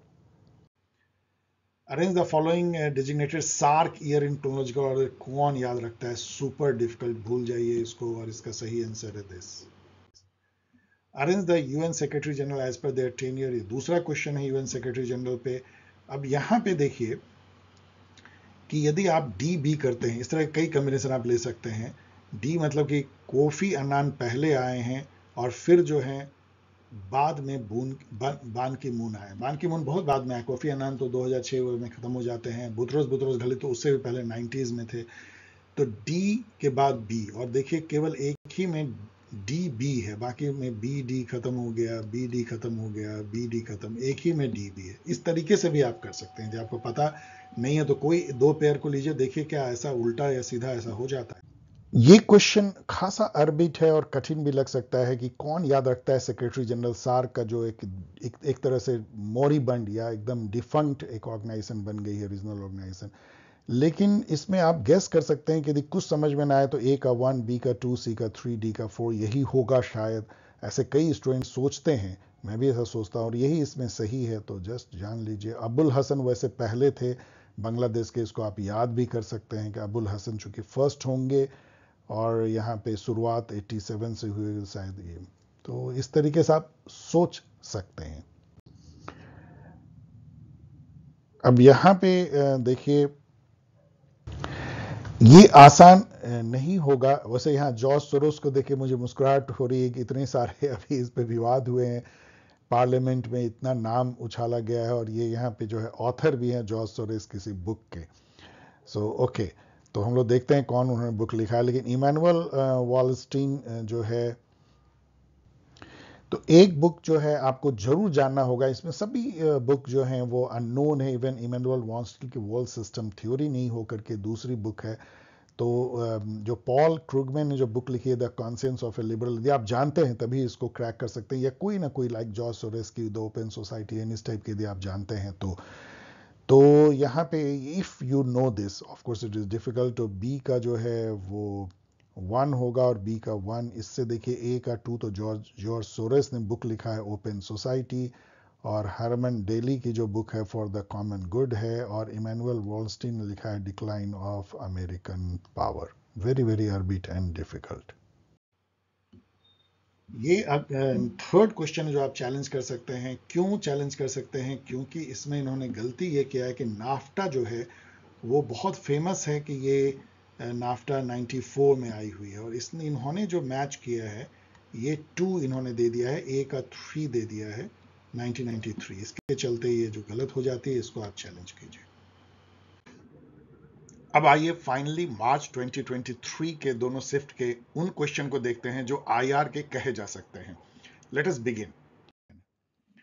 विच of the following act is also known as Hyde act? ये बहुत ही सुपर डिफिकल्ट क्वेश्चन है, लेकिन ये क्वेश्चन आपको इतनी जानकारी देता है कि आगे आप इसको मिस नहीं करेंगे। देखिए हुआ क्या था कि इंडिया और यूएस के बीच में एक पीसफुल एटॉमिक एनर्जी कोऑपरेशन हुई थी, जो 2005 में डिक्लेयर हुई और 2009 में जाके कंक्लूड हुई। मनमोहन सिंह जी की सरकार इस पे गिरते गिरते बची थी। इसमें यह हुआ था कि आपको पता होगा 1998 में जब वाजपेयी जी के टाइम में इंडिया ने पोखरण में सेकंड किया था अपना विस्फोट, जो ऑपरेशन शक्ति कहा गया था, तो उसके बाद इस पे काफी सैंक्शन, इकोनॉमिक सैंक्शन लगा दिए गए थे, और न्यूक्लियर सप्लायर ग्रुप जो कि एक्सक्लूसिव न्यूक्लियर फिसाइल मटेरियल जो है उसको और उसके टेक्नोलॉजी को सप्लाई करता है, उससे इंडिया को ऑलवेज बाहर रखा गया, और कहा गया भाई इंडिया को बिल्कुल जो है कोई मटेरियल नहीं देना है, इंडिया और पाकिस्तान दोनों को। लेकिन बाद में इंडिया के बहुत डिप्लोमेटिक प्रयास से ये हुआ कि अमेरिका मान गया कि यदि आप अपने सिविल और मिलिट्री न्यूक्लियर इस्टेब्लिशमेंट को बिल्कुल अलग कर लो, और सिविल न्यूक्लियर इस्टेब्लिशमेंट को हमारे आईईए जो होता है ना, इंटरनेशनल एटॉमिक एनर्जी एजेंसी, जो यूएन के तहत काम करती है, उसके इंस्पेक्शन में ले आओ, तो फिर आपको हम जो है इस सैंक्शन से उबार लेंगे और आपको पीसफुल न्यूक्लियर जो आपके प्लांट हैं पावर के लिए, उसमें हेल्प भी करेंगे। इसको जो कहा गया कि इंडिया यूएस न्यूक्लियर डील कहा गया। उसमें बहुत सारे एक्ट जो हैं वो थे, और उसको पूछा जाता है, उसको 1, 2, 3 एग्रीमेंट भी कहते हैं। पहले एग्रीमेंट हुई इंडिया यूएस में, फिर एक एक्ट पास हुआ। इस एक्ट का नाम है United state India nuclear cooperation approval and non proliferation enhancement act 2008 में। और उससे पहले जो है इस एग्रीमेंट को रूप देने के लिए हाइड एक्ट जो है पास हुआ था, जो मैंने यहाँ लिख दिया है, आप इसको ठीक से पढ़ लीजिएगा। तो हाइड एक्ट, ये इन्हांसमेंट एक्ट, 1, 2, 3 एग्रीमेंट, ये सब जो है एक बैनर तले आते हैं India US peaceful nuclear deal के तहत। और ये भी चौथा एक्ट भी याद कर लीजिए। तो इतने सारे एक्ट, यदि आपको इससे बाहर तो कोई पूछेगा नहीं, तो अच्छा है कि ये आपको काफी नॉलेज दे रहा है, but super difficult question. Which of the following are principles of Panchsheel? ये सुपर इजी है, क्योंकि पंसिल के 5 प्रिंसिपल मैं हमेशा कहता हूं कि उसको पढ़ लो। और यहाँ पे यदि आप देखेंगे ना, अब देखिए यहाँ पे यही मैं कह रहा हूं कैसे आप ऑप्शन से इसको क्रैक कर सकते हैं। आपको पूरा जानने की जरूरत नहीं है, ये सब थोड़े बहुत आप जानते होंगे, लेकिन ये क्या लिखा है, interference in each others affair. मतलब कहीं भी ऐसा हो सकता है कोई पंसिल में ये कहे कि हम दूसरे के मामले में टांग अड़ाएंगे, तो सी जहां भी उसको काट दीजिए, यहां काट दीजिए, यहां काट दीजिए, यहां काट दीजिए, तो एक ही बचता है ए बी डी, और वही सही आंसर। मतलब आपको सीधा ही इलिमिनेट किया और आपको आंसर मिल गया। इसको इलिमिनेशन टेक्निक कहते हैं। बाकी आपको जानना ही नहीं है कि कौन सा सही है, तो आपको ए बी डी पढ़ लीजिएगा, वही सही है। 2 और प्रिंसिपल हैं जो इसमें नहीं लिखे। When did a female police personnel from India took part in first ever peacekeeping mission operation? एकदम अरबिट है, भूल जाइए, आप नेट पर पढ़ लीजिएगा, मैं तो इसको जानने की भी जहमत नहीं उठा रहा हूं। ये क्वेश्चन जो है कॉमन सेंस क्वेश्चन है। ये कहता है कि इंडिया अपना जो, हर कंट्री ना अपना एक तो नेबरहुड होता है, जैसे बांग्लादेश है, हमारे पड़ोसी है नेपाल, भूटान। एक होता है हम एक्सटेंडेड नेबरहुड, वो हम मानते हैं कि वो नियर अब्रोड है, मतलब हमारे लगभग पास में ही है। उसमें से कौन सा पास में नहीं है? देखिए स्वेज कैनल हमारे बिल्कुल पास में है, साउथ चाइना सी, चूंकि चाइना हमारा पड़ोसी है, वो भी है। एशिया पैसिफिक के तो जानते हैं, एशिया पैसिफिक रीजन के हम बहुत इंपॉर्टेंट कंट्री हैं। ईस्टर्न अफ्रीका को कभी भी आप सोच के देखिए, क्या हम उसको एक्सटेंडेड नेबरहुड बोलेंगे? काफी दूर है वो, इसलिए ईस्टर्न अफ्रीका इसका सही answer. The foreign minister India के, उन्होंने 5S जो है वो अपने फॉरेन मिनिस्ट्री की पॉलिसी बताई। इनफैक्ट मोदी जी ने इसको एक्सप्लेन किया था जब इंडिया 2021-22 के लिए सिक्योरिटी काउंसिल का 2 साल के लिए टेम्पररी मेंबर बना था, तो उन्होंने कहा था कि हमारी नीति जो है वो 5 एस पे आधारित होगी। वो 5 एस जो है वो है सम्मान, संवाद, सहयोग, शांति एंड समृद्धि। इसका इंग्लिश में आप अनुवाद देख सकते हैं, लेकिन उसमें सामंजस्य कहीं नहीं था, इसलिए ये डिफिकल्ट क्वेश्चन है। इन विच कॉन्फ्रेंस दैट, लेकिन आगे आप नहीं भूलेंगे यदि आएगी तो, और आने की फिर संभावना अदर एग्जाम में है। In which conference the decision to set up World Bank was taken. ये सब लड्डू क्वेश्चन है, आपको पता है इसको ब्रेटन वुड कॉन्फ्रेंस कहते हैं, 1944 में हुई थी, जिससे कि वर्ल्ड बैंक, IMF दोनों निकल के आया था, इसलिए दोनों इंस्टीट्यूशन को ब्रेटन वुड इंस्टीट्यूशन कहा जाता है। In which year United Nation was set up, ये सब लड्डू क्वेश्चन है, कोई भी इसका जवाब दे देगा। Who coined the term containment, ये भी वैसे मैंने मीडियम कहा है, लेकिन आपने यदि कंटेनमेंट के बारे में थोड़ा भी पढ़ा है, और आपको पढ़ना चाहिए, क्योंकि कंटेनमेंट हैरी ट्रूमैन डॉक्ट्राइन भी कहते हैं। और ये क्या पॉलिसी थी कि सोवियत संघ के जो इन्फ्लुएंस जो बढ़ता चला जा रहा है, पर्टिकुलरली थर्ड वर्ल्ड में या पूर्वी यूरोप में तो बढ़ ही चुका था, उसको कैसे रोका जाए। कंटेनमेंट मतलब रोकना, उसको कैसे कंट्रोल किया जाए, कैसे उसके बहाव को चेक किया जाए। इसके जो आर्किटेक्ट थे वो जॉर्ज एफ केनन थे, जो एक उस समय के बड़े ही इन्फ्लुएंशियल डिप्लोमैट होते थे अमेरिका में। और उन्होंने एक आर्टिकल लिखा था जो कई एग्जाम में पूछा जाता है, एक स्यूडोनोम नेम एक्स, स्यूडो मतलब छद्म नेम, एक्स से उन्होंने एक्स, मिस्टर एक्स, तो एक्स आर्टिकल लिखा था, जिसमें उन्होंने कहा था कि भाई अमेरिका को चेत जाना चाहिए, जिस ढंग से यूएसएसआर अपना इन्फ्लुएंस, आइडियोलॉजिकल इन्फ्लुएंस पूरी दुनिया में बढ़ा रहा है, तो कंटेनमेंट की पॉलिसी लानी चाहिए। बाद में जॉर्ज एफ कीनन को जो है एक तरह से कंटेनमेंट पॉलिसी बनाने का जिम्मा दिया गया, और हैरी ट्रूमैन प्रेसिडेंट थे, उन्होंने इसकी घोषणा की, जिसको ट्रूमैन डॉक्ट्राइन भी कहते हैं। ये जो क्वेश्चन है, हु कैटेगराइज्ड इंडिया, मतलब किसने इंडिया को ऐसे कैटेगरी में बांटा या कहा कि India is a responsible state with advanced nuclear technology, ये आप गेस कर सकते हैं। क्यों? क्योंकि किस प्रेसिडेंट के टाइम में, आपसे सोचिए कि इंडिया का यूएस से न्यूक्लियर डील हुआ था, सिविल न्यूक्लियर डील, जो एक ऐतिहासिक डील था।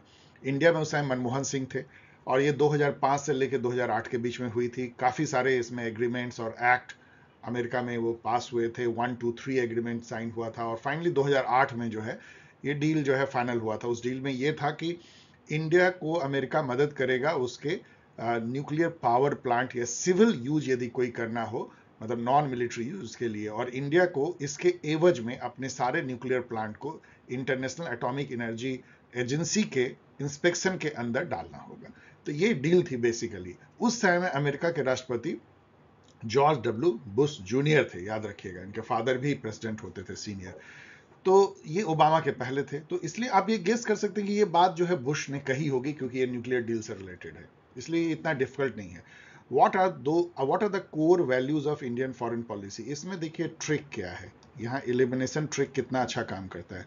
आप इन सबको पढ़ेंगे, blend of idealism, realism, value of tolerance, anti imperialism, anti colonialism, सब लगता है कि हाँ हमारे फॉरेन पॉलिसी का पार्ट होना चाहिए।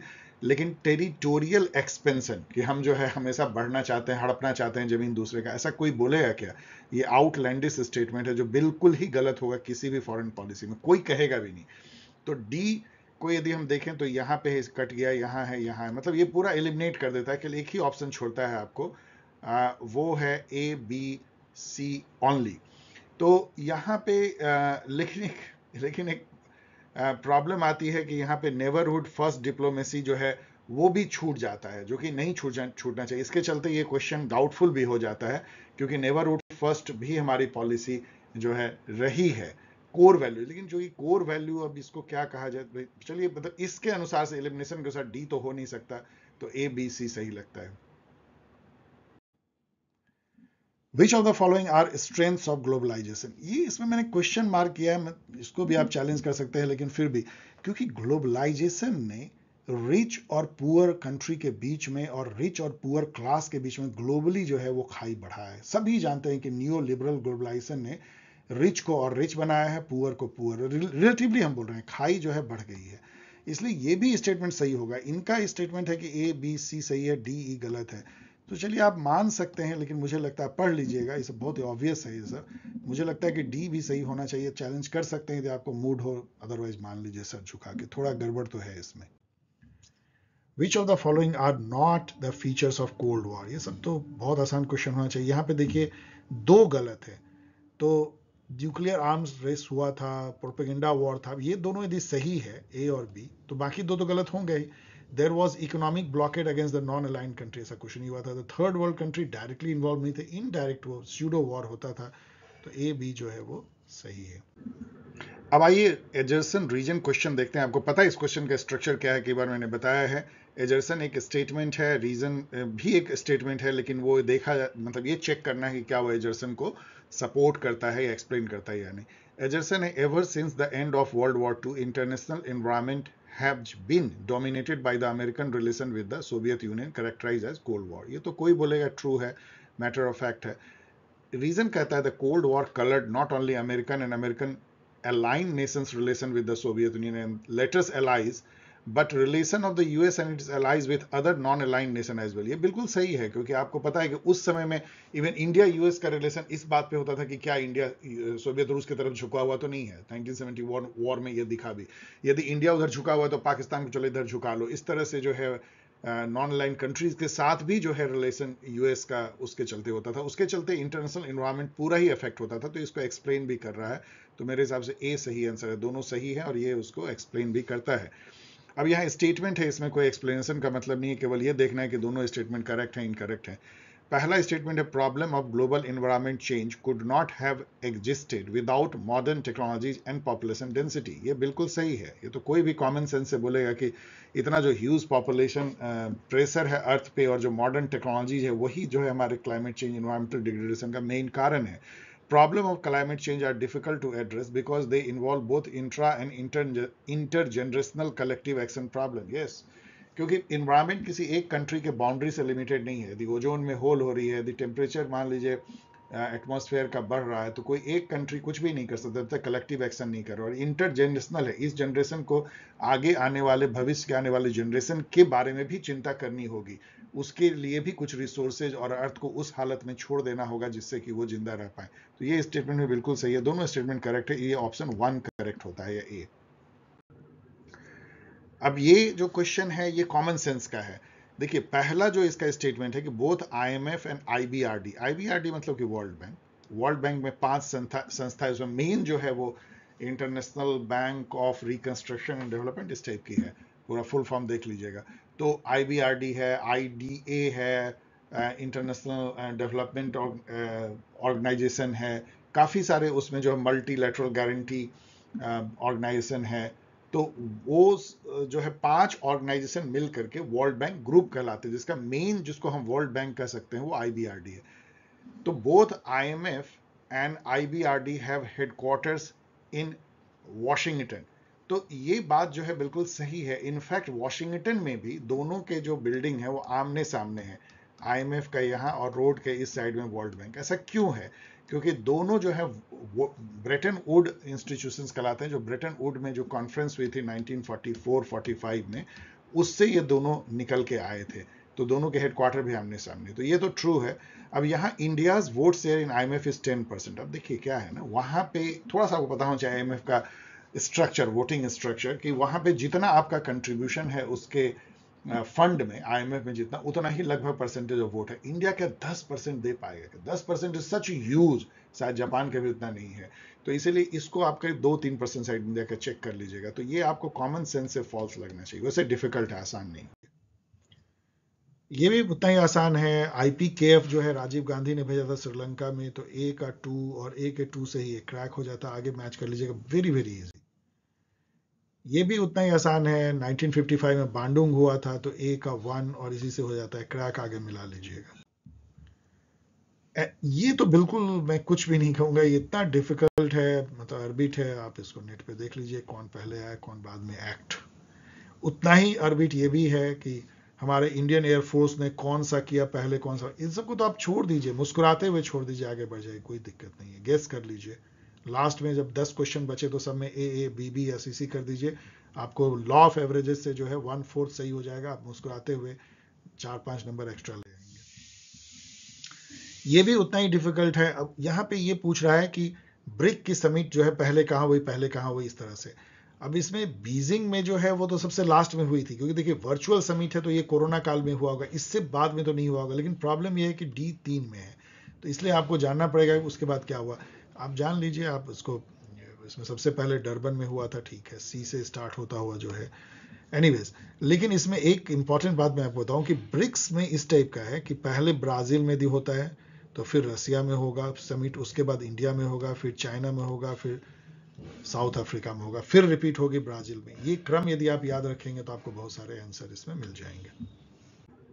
अब फाइनली हम लोग पहुंच गए हैं अपने अंतिम पड़ाव पे इस बहुत ही बड़े और बहुत ही लंबे वीडियो के, मार्च 2023 सिफ्ट 2। उसमें देखते हैं आईआर के क्वेश्चन कैसे हैं।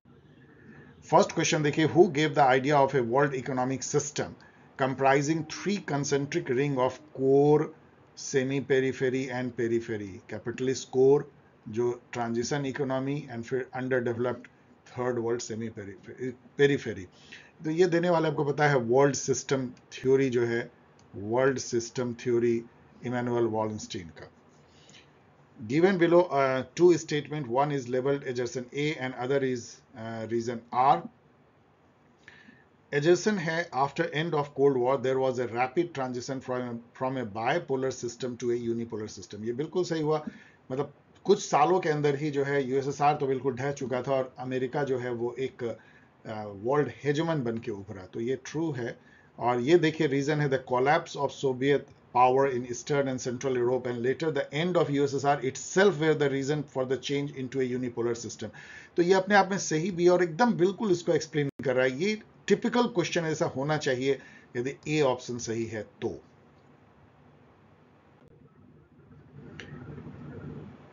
Who among the following said problem solving theory takes the world as it finds it with the prevailing social and power relation and the institutions into which they are organized as the given framework for action? तो ये कहने वाले मतलब कि theory is not neutral. Theory जो है वो किसी पर्टिकुलर थॉट से गाइडेड होती है, पर्टिकुलर सोशियो कल्चरल कॉन्टेक्स्ट से गाइडेड होती है, और कुछ उसमें छिपा हुआ एक एजेंडा होता है पर्टिकुलर थ्योरी के लिए। मतलब theory is something for someone coming from somewhere, ये कहने वाले रॉबर्ट कॉक्स हैं। अब यहाँ पे देखिए, who originally coined the term security dilemma. ये बहुत ही आसान क्वेश्चन होना चाहिए। सिक्योरिटी डिलेमा का पहले समझिए मतलब क्या है। मतलब ये है कि जैसे एग्जांपल देता हूँ कि इंडिया अपनी सिक्योरिटी को बढ़ाने के लिए न्यूक्लियर वेपन को लेकर के आता है और उसके कुछ ही दिन बाद पाकिस्तान भी जो है न्यूक्लियर वेपन ले आता है, तो दोनों की सिक्योरिटी फिर से वही जो है मतलब और जो है सिक्योरिटी थ्रेट हो जाती है। तो आप सिक्योरिटी को बढ़ाने के लिए कुछ करते हो, लेकिन राइवल आपका उसी टाइप से रिस्पॉन्ड करता है, तो फिर दोनों की जो है सिक्योरिटी की कंडीशन जो है उतनी ही खराब हो जाती है। सिक्योरिटी डिलेमा ये है। तो इसको जो है जॉन हर्ज ने दिया था, रियलिस्ट ने, who has argued that state seeks to maximise power instead of security. तो ये कहने वाले जो है पावर मैक्सिमाइजर कहने वाले ऑफेंसिव न्यू रियलिस्ट होंगे। तो इसमें से कौन ऑफेंसिव न्यू रियलिस्ट है? ये डिफेंसिव है। जॉन मैर्सिहामर एक बहुत ही फेमस जो है वो ऑफेंसिव न्यू रियलिस्ट है, तो उन्होंने ये कहा होगा कि स्टेट पावर मैक्सिमाइजर है। इसमें जो फर्स्ट क्वेश्चन है स्लाइड पे, with which writer do you associate the phrase anarchy is what states make of it. ये बहुत ही फेमस एक तरह का आर्टिकल है इंटरनेशनल रिलेशन में कंस्ट्रक्टिविज्म से रिलेटेड, और इसको लिखा था अलेक्जेंडर वेन ने। इसमें इस आर्टिकल में उन्होंने किस बात की मतलब ताकीद की थी या एक्सप्लेन किया था? उनका ये कहना था कि ये टिपिकल कंस्ट्रक्टिविस्ट व्यू था कि ये कहना कि एनार्की है इंटरनेशनल ऑर्डर में, मतलब कोई वर्ल्ड गवर्नमेंट नहीं है, कोई सुपीरियर पॉलिटिकल अथॉरिटी नहीं है अबव द नेशन स्टेट, इसलिए ये हालत है कि हर स्टेट अपने को सर्वाइवल में लगा रहता है, बैलेंस ऑफ पावर करता है, ये जो रियलिस्ट कंडीशन है उसको उन्होंने काटा। उसको उन्होंने ये कहा कि एनार्की जो है वो एक नेचुरल कंडीशन है, लेकिन इसका जो मायने है और इससे जो इसका इफेक्ट पड़ता है इंटरनेशनल रिलेशन पे, वो सोशल कंस्ट्रक्शन है। एनार्की को देखिए नियो लिबरलिस्ट कैसे लेते हैं। लिबरलिज्म एनार्की को इकोनॉमिक इंटरडिपेंडेंस से जोड़ता है, फ्री ट्रेड से जोड़ता है, कॉम्प्लेक्स इंटरडिपेंडेंस जोड़ता है। उसी एनार्की को रियलिस्ट जो है वो वॉर से जोड़ते हैं, डिप्लोमेसी से जोड़ते हैं, बैलेंस ऑफ पावर्स जोड़ते हैं। इस तरह कोई भी जो है एनार्की को किसी भी चश्मे से देखिए तो उसका आप कोई भी मीनिंग निकाल सकते हैं और किसी भी तरीके का उससे जो है एक्शन या सोच सकता है नेशन स्टेट। तो एनार्की जो है कोई ऐसा मतलब एक ऑब्जेक्टिव रियलिटी नहीं है। Anarchy is a state of international relation जिसका मायने और जिसपे जो एक्शन उस मायने से निकल के आता है वो सोशल कंस्ट्रक्शन है। ये कहना जो कंस्ट्रक्टिविस्ट अप्रोच का था अलेक्जेंडर वेंट का था। उनका कहना था कि एनार्की में, उसी एनार्की में अमेरिका और इंग्लैंड एक दूसरे को हमेशा दोस्त की तरह देखते हैं। इंग्लैंड कुछ भी करेगा तो अमेरिका उसका सपोर्ट करेगा। उसी एनार्की में जो है अमेरिका चाइना के हर स्टेप को जो है शक की नजर से देखेगा। इवन बैलून भी छोड़े जाएंगे तो दोनों लड़ पड़ेंगे। तो anarchy is what states make out of it. मतलब ये कोई नेचुरल कंडीशन नहीं है, डिपेंड करता है कि किसके बारे में आप सोच रहे हैं, उसकी आइडेंटिटी क्या है, इमेज क्या है, और आपका बिलीफ उस बारे में क्या है। इस सब पे जो है एनार्की के मायने आपके लिए चेंज होते हैं। Alexander Wayne, the father of social constructivism या constructivism in IR. When did 26/11 terrorist attack Mumbai? तो आपको ईयर याद करें, 26/11 का मतलब ये 26 नवंबर 2008 को ये घटना जो हुई थी, जो पाकिस्तान से कुछ आतंकवादी घुस गए थे मुंबई में, उन्होंने ताबड़तोड़ गोली चलाई। खास करके जो ताज होटल है मुंबई में, आइकनिक होटल, उसके अंदर वो घुस गए और वहां कई लोगों को उन्होंने जो है मारा और घायल किया। बंधक टाइप का उन्होंने बना लिया था। When did India participate in NAM summit for the first time? ये तो बहुत आसान क्वेश्चन है, क्योंकि NAM की पहली जो समिट होती है 1961 में होती है बेलग्रेड में, और चूंकि हम लोग उसके फाउंडर मेंबर हैं तो इसलिए हमने वहीं पे किया होगा first time. In which of the following year act east policy was announce? ये सब लड्डू क्वेश्चन है। 2014 में नरेंद्र मोदी जी आए तो उन्होंने एक्ट ईस्ट पॉलिसी अनाउंस किया। उसके पहले look east policy Narasimha Rao ji ने 1992 में किया था, ये भी याद रखना चाहिए। Which of the following UN offices are involved in the promotion and maintenance of international peace? तो आपको पता है सिक्योरिटी, यहाँ आप देखिए तीन, एक नहीं है और आपको एक मिल जाता है, ये इकोनॉमिक एंड सोशल काउंसिल है। इकोनॉमिक सोशल काउंसिल का सिक्योरिटी से क्या नाता? Security council, secretary general, general assembly, आपको पता है ना आर्टिकल 377A से पीस के लिए ये भी जो है रिस्पॉन्सिबल हो गए हैं। सेक्रेटरी जनरल तो हेड ही होता है।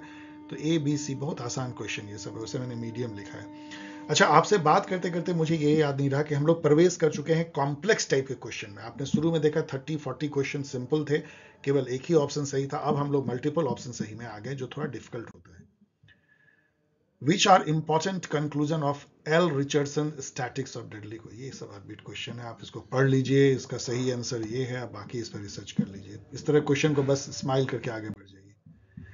Which are the institutions that are part of Washington Consensus? बेहद इजी क्वेश्चन। हम कई बार आपको बताया है कि ये यूएस के treasury department, IMF and world bank, इनके बीच का एक कंसेंसस था 10 पॉइंट पे, जो कि नियो लिबरल वर्ल्ड कैसा होगा, जैसे फिस्कल डेफिसिट कम हो, सरकार को पीछे जाना चाहिए, फ्री मार्केट इकोनॉमी हो, लिबरलाइजेशन हो, प्राइवेटाइजेशन हो, ग्लोबलाइजेशन हो, लाइक दैट। उसी को स्ट्रक्चरल एडजस्टमेंट प्रोग्राम के तहत हर जगह इंप्लीमेंट कराया गया। तो इसमें ना वर्ल्ड ट्रेड ऑर्गेनाइजेशन नहीं था, तो सी को निकाल दीजिए। सी तो केवल एक ही बचता है।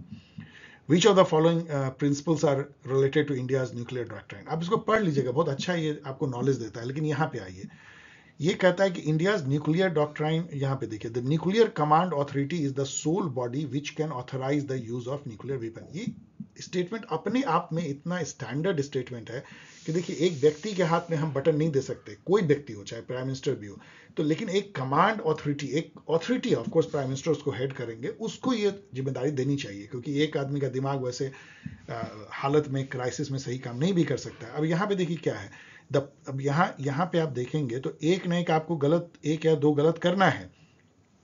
The prime minister of India can on his own issue order for use of nuclear weapon. ये कभी ऐसा कोई कंट्री नहीं कर सकता एक आदमी को दे दे, चाहे वो प्राइम मिनिस्टर, जबकि यहाँ न्यूक्लियर कमांड अथॉरिटी है।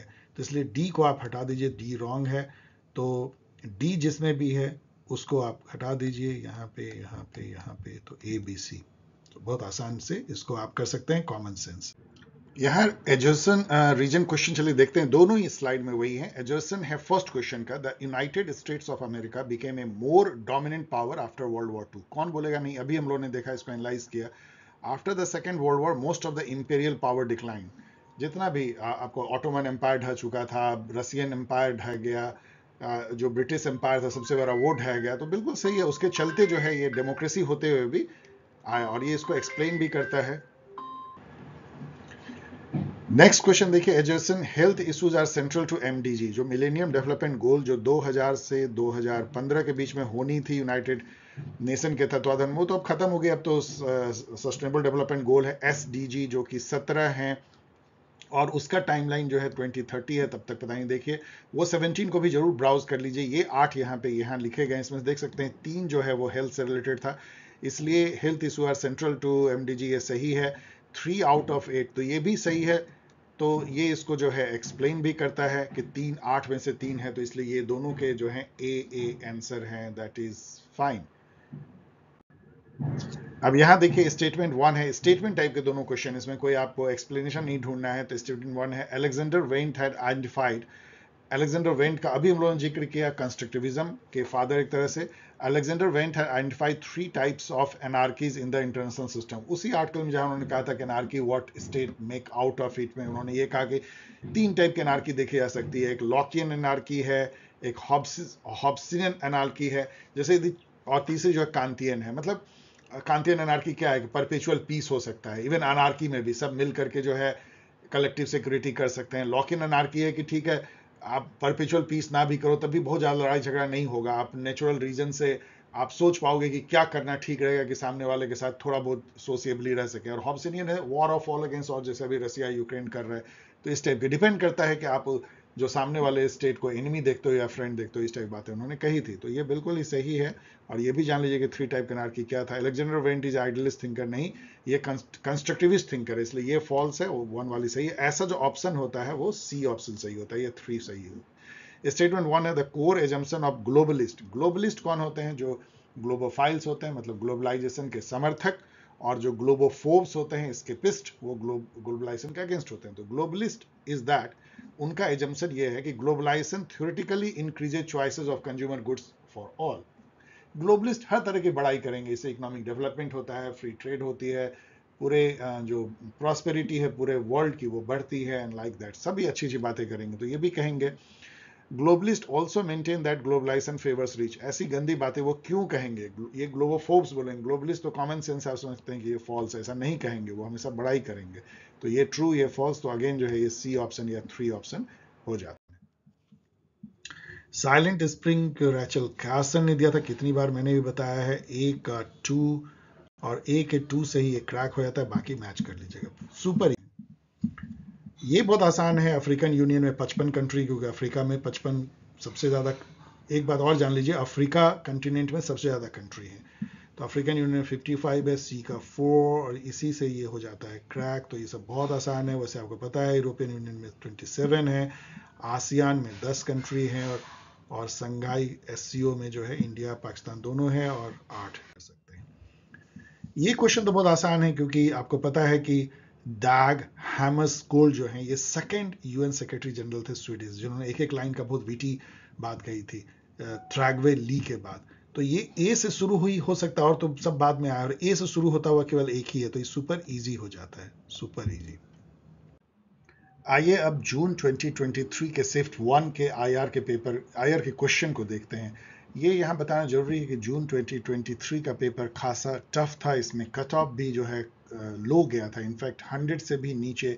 100 जब मैं कहता हूँ तो 100 क्वेश्चन करेक्ट, कम मतलब कम से कम 100 क्वेश्चन करेक्ट होने चाहिए नॉर्मली आप कोऑर्डिनेट करने के लिए, लेकिन यहाँ पे और जेआरएफ के लिए 108 पिछली बार कट ऑफ था, लेकिन जून वाज टफ, और उसके चलते जो इसकी कट ऑफ थी वो घट करके 100 से भी नीचे आ गई थी, 100 question out of 150, so it was pretty tough. तो चलिए इसमें देखते हैं शिफ्ट 1 में कैसे क्वेश्चन थे आईआर में। फर्स्ट क्वेश्चन है, 3 part typology of the theories of globalization developed by Held and McGrew include the following. पहले तो इस तरीके से एक कार्ड देते हैं, पढ़ने में भी दिक्कत होती है। हेल्ड, आप डेविड हेल्ड को आप याद कीजिए, वो ट्रांसफॉर्मेशनलिस्ट अपने को मानते थे as far as globalization is concern. ये क्वेश्चन भी आगे पूछा गया है, तो 2 क्वेश्चन इससे है। और उन्होंने जो है हेल्ड और मैग्रो ने जो है 3 टाइप के आप पर्सपेक्टिव जो है ग्लोबलाइजेशन पे बांटा था उन्होंने। एक है हाइपर ग्लोबलिस्ट, इसको आप ग्लोबोफाइल्स भी कह सकते हैं, जो ग्लोबलाइजेशन को पसंद करते हैं, वो गंग हो हैं, मतलब ग्लोबलाइजेशन को वो तारीफ करते हैं और सोचते हैं कि जबरदस्त ग्लोबलाइजेशन वर्ल्ड में हो रहा है और सब कुछ अच्छा है ग्लोबलाइजेशन से। स्केप्टिक जो है, जिसको आप कह सकते हैं निगेटिव, या ग्लोबोफोब कह सकते हैं, जिनको अट्रैक्शन नहीं है ग्लोबलाइजेशन से, वो 2 तरीके से ग्लोबलाइजेशन को काटते हैं। एक कि वो कहते हैं कि ऐसी कोई बात नहीं कि ग्लोबलाइजेशन कोई नई चीज है, हमेशा से ग्लोबलाइजेशन होती रही है और उससे कोई दुनिया में खास चेंज नहीं आता है, सब वैसे ही रहता है, nation state sovereignty and all. जो थर्ड कैटेगरी है जिसमें कि हेल्ड भी आते हैं, जैसे मैंने बताया ट्रांसफॉर्मेशनलिस्ट, वो कहते हैं कि ये पूरा ट्रांसफॉर्मेटिव इवेंट है या एक घटना है या एक फिनोमिना है जो कि सब कुछ को बदल रही है, चाहे वो कल्चर हो, कल्चरल मिक्स करना हो, हाइब्रिड कल्चर हो, या होमोजेनाइजेशन हो, हेट्रोजेनाइजेशन हो, या इकोनॉमिक इंटीग्रेशन हो, इंटरकनेक्टेडनेस हो, या नेशन स्टेट के नेचर का हो, ग्लोबल सप्लाई चेन की हो, या ग्लोबल जो थॉट है उसकी हो, या दुनिया में कैसे जो है इंटरनेशनल रिलेशन हो रही है उसकी हो, कैसे इकोनॉमी और कैसे मैनेज हो रही है, वो सब कुछ में एक फंडामेंटल ट्रांसफॉर्मेशन हो रहा है। और वो जो ट्रांसफॉर्मेशन मतलब बहुत चेंज, सबस्टेंशियल चेंज कर लीजिए, वो किस डायरेक्शन में हो रहा है ये कहना मुश्किल है। क्या वो अच्छा है या बुरा है, इट डिपेंड्स इन कई मामलों में। या सॉवरेनिटी जो है कम हो रही है, ज्यादा हो रही है, नेशन स्टेट जो है वो ज्यादा पावरफुल हो रहा है, लेस पावरफुल हो रहा है, ये सब डिपेंड करता है। दोनों ही डायरेक्शन में हो सकते हैं, कोई एक फिक्स डायरेक्शन नहीं है। दैट इज बीच बीच का रास्ता कह लीजिए ट्रांसफॉर्मेशनलिस्ट। इसमें कल्चरलिस्ट जो है नहीं आते हैं, तो ये आपको सी को हटा दीजिएगा, तो ए बी डी आपका हो जाएगा। दिस इज ऑल्सो एक क्वेश्चन जो आपको नॉलेज देता है, जो मैंने एक्सप्लेन किया। Which of the following are correct with regard to neo-realism in international politics? तो यहाँ पे तो चलिए मैं पढ़ूंगा तो देर हो जाएगी, लेकिन आप डी पे आइए जरा।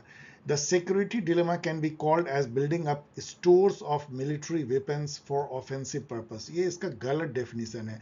सिक्योरिटी डिलेमा जो जॉन हर्ज की एक टर्मिनोलॉजी है, जॉन हर्ज याद भी कर लीजिए, उसमें यह है कि एक स्टेट जो है अपने सिक्योरिटी को बीफअप करने के लिए, बढ़ाने के लिए कुछ ऐसे स्टेप लेता है कि आसपास के जो उसके कंपिटिटर स्टेट होते हैं वो एप्रीहेंसिव हो जाते हैं, और वो भी फिर तमाम तरह के कुछ ऐसे एक्शन लेते हैं कि ओवरऑल सबकी सिक्योरिटी जो है वो कम ही हो जाती है, एक दूसरे के रिस्पेक्ट। सिक्योरिटी तो रेस्पेक्टिव होती है। जैसे फॉर एग्जांपल, इसका सबसे अच्छा एग्जांपल है इंडिया ने मान लीजिए न्यूक्लियर बॉम्ब जो है वो आर्सेनल एक्सपेरिमेंट किया 1998 में और न्यूक्लियराइज कर लिया अपने को, लेकिन पाकिस्तान ने भी 10 दिनों के अंदर कर लिया, तो दोनों इक्वली वर्नरेबल हो गए सिक्योरिटी डिलेमा।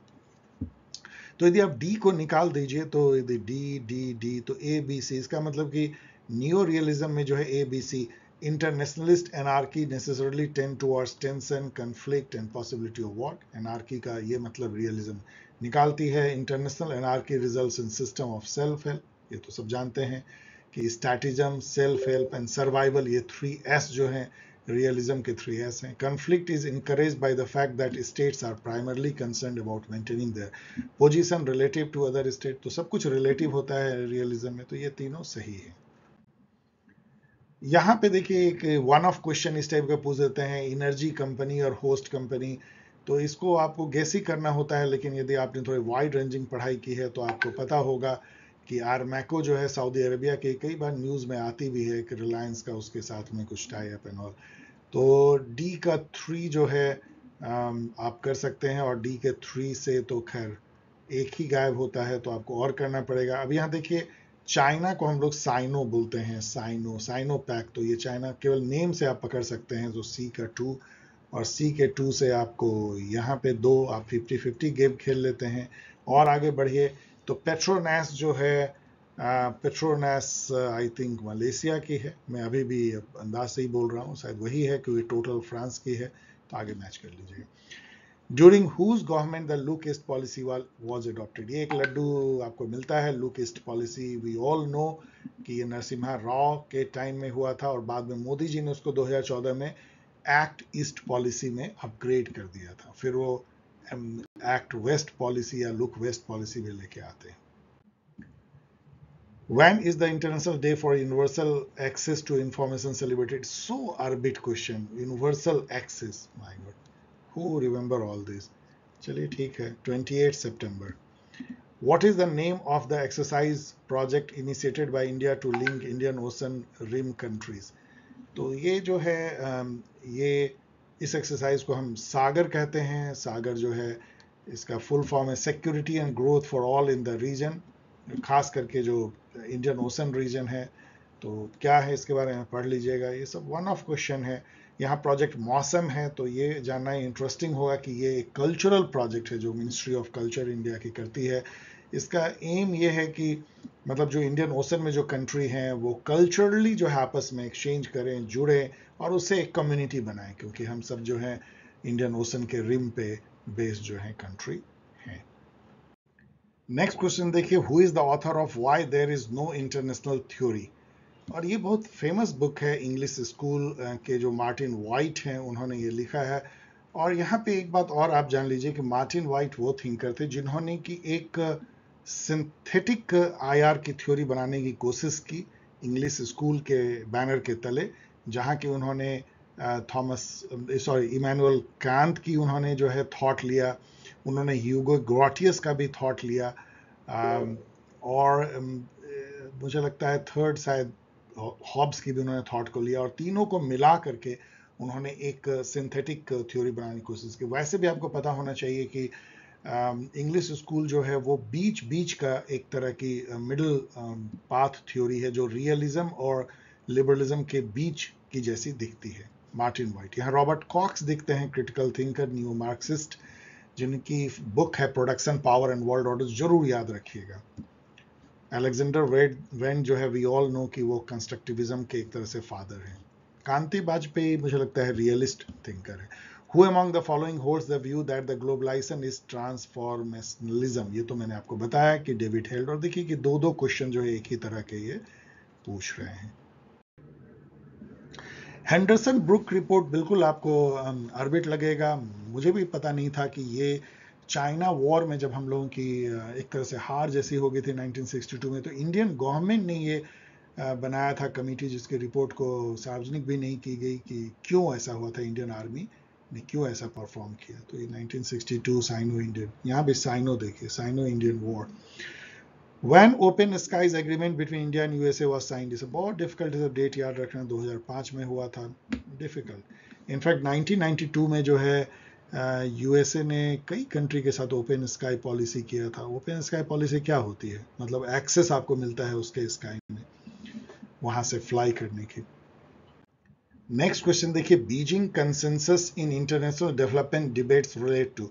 तो जैसे वॉशिंगटन कंसेंसस जो इकोनॉमी में मनाता है कि यूएस में जो US government and IMF, world bank, इनके बीच का क्या कंसेंसस है कि दुनिया में डिफरेंट स्टेट जो है या नेशन स्टेट वो किस तरह की इकोनॉमिक पॉलिसी अपनाए जिससे कि दुनिया अच्छे से बढ़ सके नियो लिबरल ग्लोबलाइजेशन के दौर में। उसी तरीके से चाइना कंसेंसस जो है वो आप यहाँ कॉमन सेंस से देख सकते हैं, इकोनॉमी की बात केवल यही करता है, बाकी कोई करता ही नहीं। इसलिए China's model of rapid economic growth, और क्या है उसका मॉडल, एक तो मैन्युफैक्चरिंग बेस्ड है, जो उसके ह्यूज मैन पावर है उसको लेने की बात है, और स्टेट गाइडेड कैपिटलिज्म टाइप की है, and foreign direct investment huge amount of, इन सब को मिला करके चाइनीज जो है इकोनॉमिक ग्रोथ है। Who is related with the advent of the Zionist movement and Zionist congress. तो यहाँ पे आप थियोडोर हर्जल को जो है जरूर याद कीजिए। ये बेसिकली ये मूवमेंट था क्या, आपको पता होना चाहिए कि हिस्टोरिकली जो है, जो पैलेस्टाइन का लैंड है जहाँ आज इजराइल है और जहाँ इजराइल गजा की वॉर चल रही है, वेस्ट बैंक है एंड ऑल, वो उस इलाके में शुरू में ज्यूज भी रहते थे, जोरास्ट्रियन कह लीजिए, और जहाँ से ईसा मसीह निकले, और वहीं पे फिलिस्तीनी भी रहते थे जो कि अरब थे। लेकिन आज के डेट में जो है जायनिस्ट मूवमेंट के चलते एक जो मूवमेंट चली, दोनों का ही अपना कोई नेशन स्टेट नहीं था, दोनों ही ऐसे वेगाबॉन्ड जैसे थे, और वो जो पूरा इलाका था फिलिस्तीनी का लैंड, वो इंग्लैंड जो है उसको अपना कॉलोनी बनाया हुआ था, जैसे इंडिया को बनाया हुआ था। और ज्यूज जो है अधिकतर उस जगह से निकल करके पूरी दुनिया में फैल गए थे, लेकिन अरब फिलिस्तीनी जो है वहीं पे रहते थे। बाद में मैं स्टोरी को छोटा कर रहा हूँ कि जायोनिस्ट मूवमेंट हुई, पूरे दुनिया भर से जो है ज्यूज जो है भाग भाग के, या कह लीजिए वो लौट लौट के वो बसने लगे, और बहुत ही जल्द जो है वहाँ ह्यूज नंबर ऑफ ज्यूज वहाँ पे हो गए।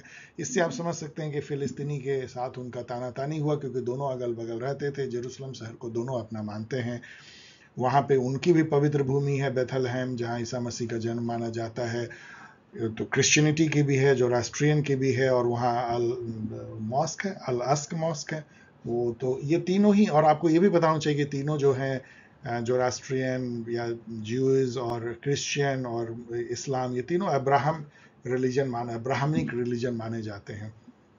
तो वो ताना तानी वहाँ पे हुई, और क्रिश्चियन वर्ल्ड ने, जो कि बहुत पावरफुल हो गया था वर्ल्ड वॉर 2 के बाद, खास करके अमेरिका ने, उसने ज्यूज को हेल्प किया और उनकी स्टेट बन गई, लेकिन अरब फिलिस्तीनी की स्टेट आज तक नहीं बनी। और ये एक जेनेसिस है अरब इजराइल के कॉन्फ्लिक्ट का। तो थियोडोर हर्जल जो है वो शख्स हैं जिन्होंने कि he is a founder of modern Zionism. Zionism मतलब कि सारे ज्यूज का अपना होमलैंड होने की जो मूवमेंट चली थी कि हमारा फिलिस्तीन के उस एंशिएंट लैंड पे अपना हमारा नेशन स्टेट होगा। Which of the following statement are correct about G20? अब देखिए G20 के बारे में यदि आप देखेंगे तो ये जो स्टेटमेंट है, it has 20 sovereign nation only as its member. Only एक तो जहां भी हो तो आपके कान खड़े हो जाने चाहिए। Only, not at all, not possible, absolutely, ये सब हार्ड जो प्रीफिक्स होते हैं, एडवर्ब या एडजेक्टिव, उसको आपको सोचना चाहिए कि जरूर गलत होगा। तो आपको पता है कि इसमें ईयू भी जो है मेंबर है। अब तो अफ्रीकन यूनियन एयू भी मेंबर हो गया है। तो सभी जो इसके मेंबर हैं वो सॉवरेन नेशन स्टेट नहीं है, वो रीजनल ऑर्गेनाइजेशन भी। इसलिए आप ए को निकाल दीजिए, तो ए यहाँ निकल गया, ए निकल गया, तो केवल बी सी डी बचा। अब आपको बाकी पढ़ने की भी जरूरत नहीं, पढ़ लीजिएगा।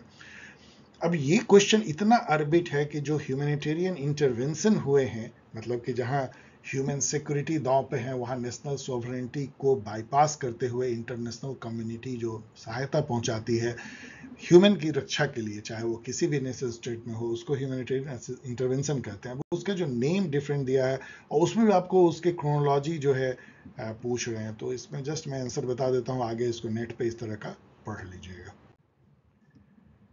ये जो क्वेश्चन है कॉप 27 19 एशियन समिट, ये मुश्किल नहीं होना चाहिए, क्योंकि आपको पता है कॉप 27 मैंने कितनी जगह बताया है, हर कोई बताता होगा। शार्म शेख में हो रही है, तो ए का 4 है, इससे ही आप जो है 50-50 खेल लेते हैं। और फिर सेवेंथ, अभी आप 7 ब्रिक्स समिट छोड़ भी दीजिए, तो आसियान समिट केवल आसियान नेशन में होगा। इसमें से केवल एक ही आसियान नेशन का शहर है, वो नोम पेन है। ये सब है ही नहीं आसियान में कोई शहर। इसका मतलब है कि बी का जो है वो केवल 3 हो सकता है, और बी का 3 यहाँ है, इससे आपका ये क्रैक हो जाता है। बाकी आप मैच कर लीजिएगा। ब्रिक समिट 7 ब्रिक समिट जो बहुत पहले हुआ है, अब तो 14-15 हो रहा है। यूएफए कहाँ है? रसिया में शायद है। And 31st Arab league nation Algeria में हो रही है, जो कि अल्जीरिया मतलब नॉर्थ अफ्रीका में, मैग्रेब reason. Arrange the following country as per their rank in Human Development Index from higher to lower as per the latest report 2020। आसान नहीं होता है, लेकिन आप गेस कर सकते हैं उसमें वही कि बी के पहले सी होगा, सी के पहले डी, इस तरह कर सकता है। अभी मैं आपको कल आंसर बता रहा हूं। तो यहाँ आप देखेंगे तो मॉरिशस, सॉरी, ए मतलब बहरीन जो है वो सबसे जो है हायर पे है। उसके बाद मॉरिशस है, मॉरिशस से भी नीचे जो है चाइना है, और ऑफ कोर्स चाइना से नीचे जो है वो ब्राजील, और ब्राजील से नीचे जो है इंडिया। इन सब में इंडिया सबसे लास्ट में है। तो यदि आप इतना भी समझ जाएं कि बहरीन सबसे ऊपर होगा, इंडिया सबसे बाद में, तो आपको ये 2 50-50 खेल लेते हैं आप, फिर उसके अंदर आप घुस सकते हैं। नेक्स्ट आइए अब जून 2023 के शिफ्ट 2 के आईआर के क्वेश्चन को देखते हैं। Which of the following statement represent the impact of globalization on terrorism?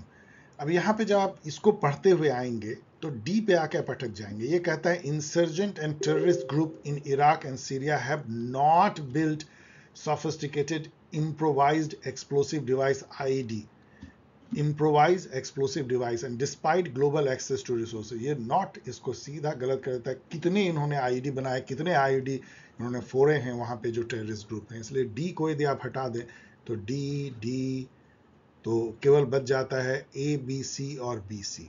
अब इसका मतलब है कि ए, बी, सी तो कॉमन है, तो केवल ए को देखना है। Globalisation has permitted exchange of ideas and goods which is exploited by terrorist group. कौन बोलेगा ये जनरल स्टेटमेंट गलत है? इसका मतलब ए जरूर सही है, इसका मतलब ए, बी, सी होगा, easy. Who among the following political thinker reformulated the principle of realism by Hans J. Morgenthau from a feminist perspective? ये सभी स्टूडेंट जो एग्जाम की तैयारी करते हैं उनके जबान पे ये होता है जे आन टिकनर। चूंकि यहाँ पे इसको देख रहे हैं तो एक और इंफॉर्मेशन अपनी जबान पे हमेशा रखिए या जहन में रखिए, वो है कि सुजान मिलर ओकिन ने जो है रॉल्स की जो थ्योरी ऑफ जस्टिस था उसको रिफॉर्मुलेट करने की कोशिश की थी फेमिनिस्ट पर्सपेक्टिव से। Same way justification for humanitarian intervention lies in, अभी मैंने बताया कि उसमें नेशनल सॉवरेनिटी को बाईपास किया जाता है। तो इसलिए नेशनल इंटरेस्ट तो नहीं होगा, तो बी को आप हटा दीजिए, तो बी जहां भी हो उसको खत्म कीजिए, बी जहां भी हो। इसके अलावा मोरल प्लूरलिज्म तो हो नहीं सकता। मोरल प्लूरलिज्म का मतलब यह है, मोरल रिलेटिविज्म, कि हर कंट्री का या हर कम्युनिटी या हर कॉम का, सोसाइटी का मोरल अपने आप में जज किया सकता है। उसको कंपेयर आप नहीं कर सकते हो कौन अच्छा है कौन बुरा है, और उसको सुपर इम्पोज नहीं कर सकते। देखिए, ह्यूमैनिटेरियन इंटरवेंशन एक यूनिवर्सल मोरल प्रिंसिपल से चलता है कि कहीं पे भी यदि कुछ लोगों को, ह्यूमन को कष्ट है, तो उसमें हम ये नहीं आना चाहिए कि उस कंट्री जहां वो उनको प्रॉब्लम हो रही है उसकी मोरलिटी के अनुसार वो सही है गलत है, ऐसा हम नहीं सोच सकते हैं। इसीलिए ऐसे में मोरल प्लुरलिज्म को तो बिल्कुल नकारेगा ह्यूमैनिटेरियन इंटरवेंशन। एक तरह का यूनिवर्सल मोरलिज्म यहाँ पे चलती है, या इवन ओवरलैपिंग मोरलिज्म भी कह सकते हैं। तो सी को भी आपको नकारना पड़ेगा, तो एक ही बच जाता है ए और डी। मतलब ग्लोबल इंटरडिपेंडेंस को ये में लाई करता है इसका बेस, और रीजनल स्टेबिलिटी भी इससे बनी रहती है इसके चलते। Which among the following country constitute the membership criteria of NAM? इसमें कुछ ऑप्शन ऐसे हैं जो मैं पहले ही कट किए हुए हैं, लाइक बी देखिए, क्योंकि इसमें आपको दो गलत हो सकते हैं या एक गलत।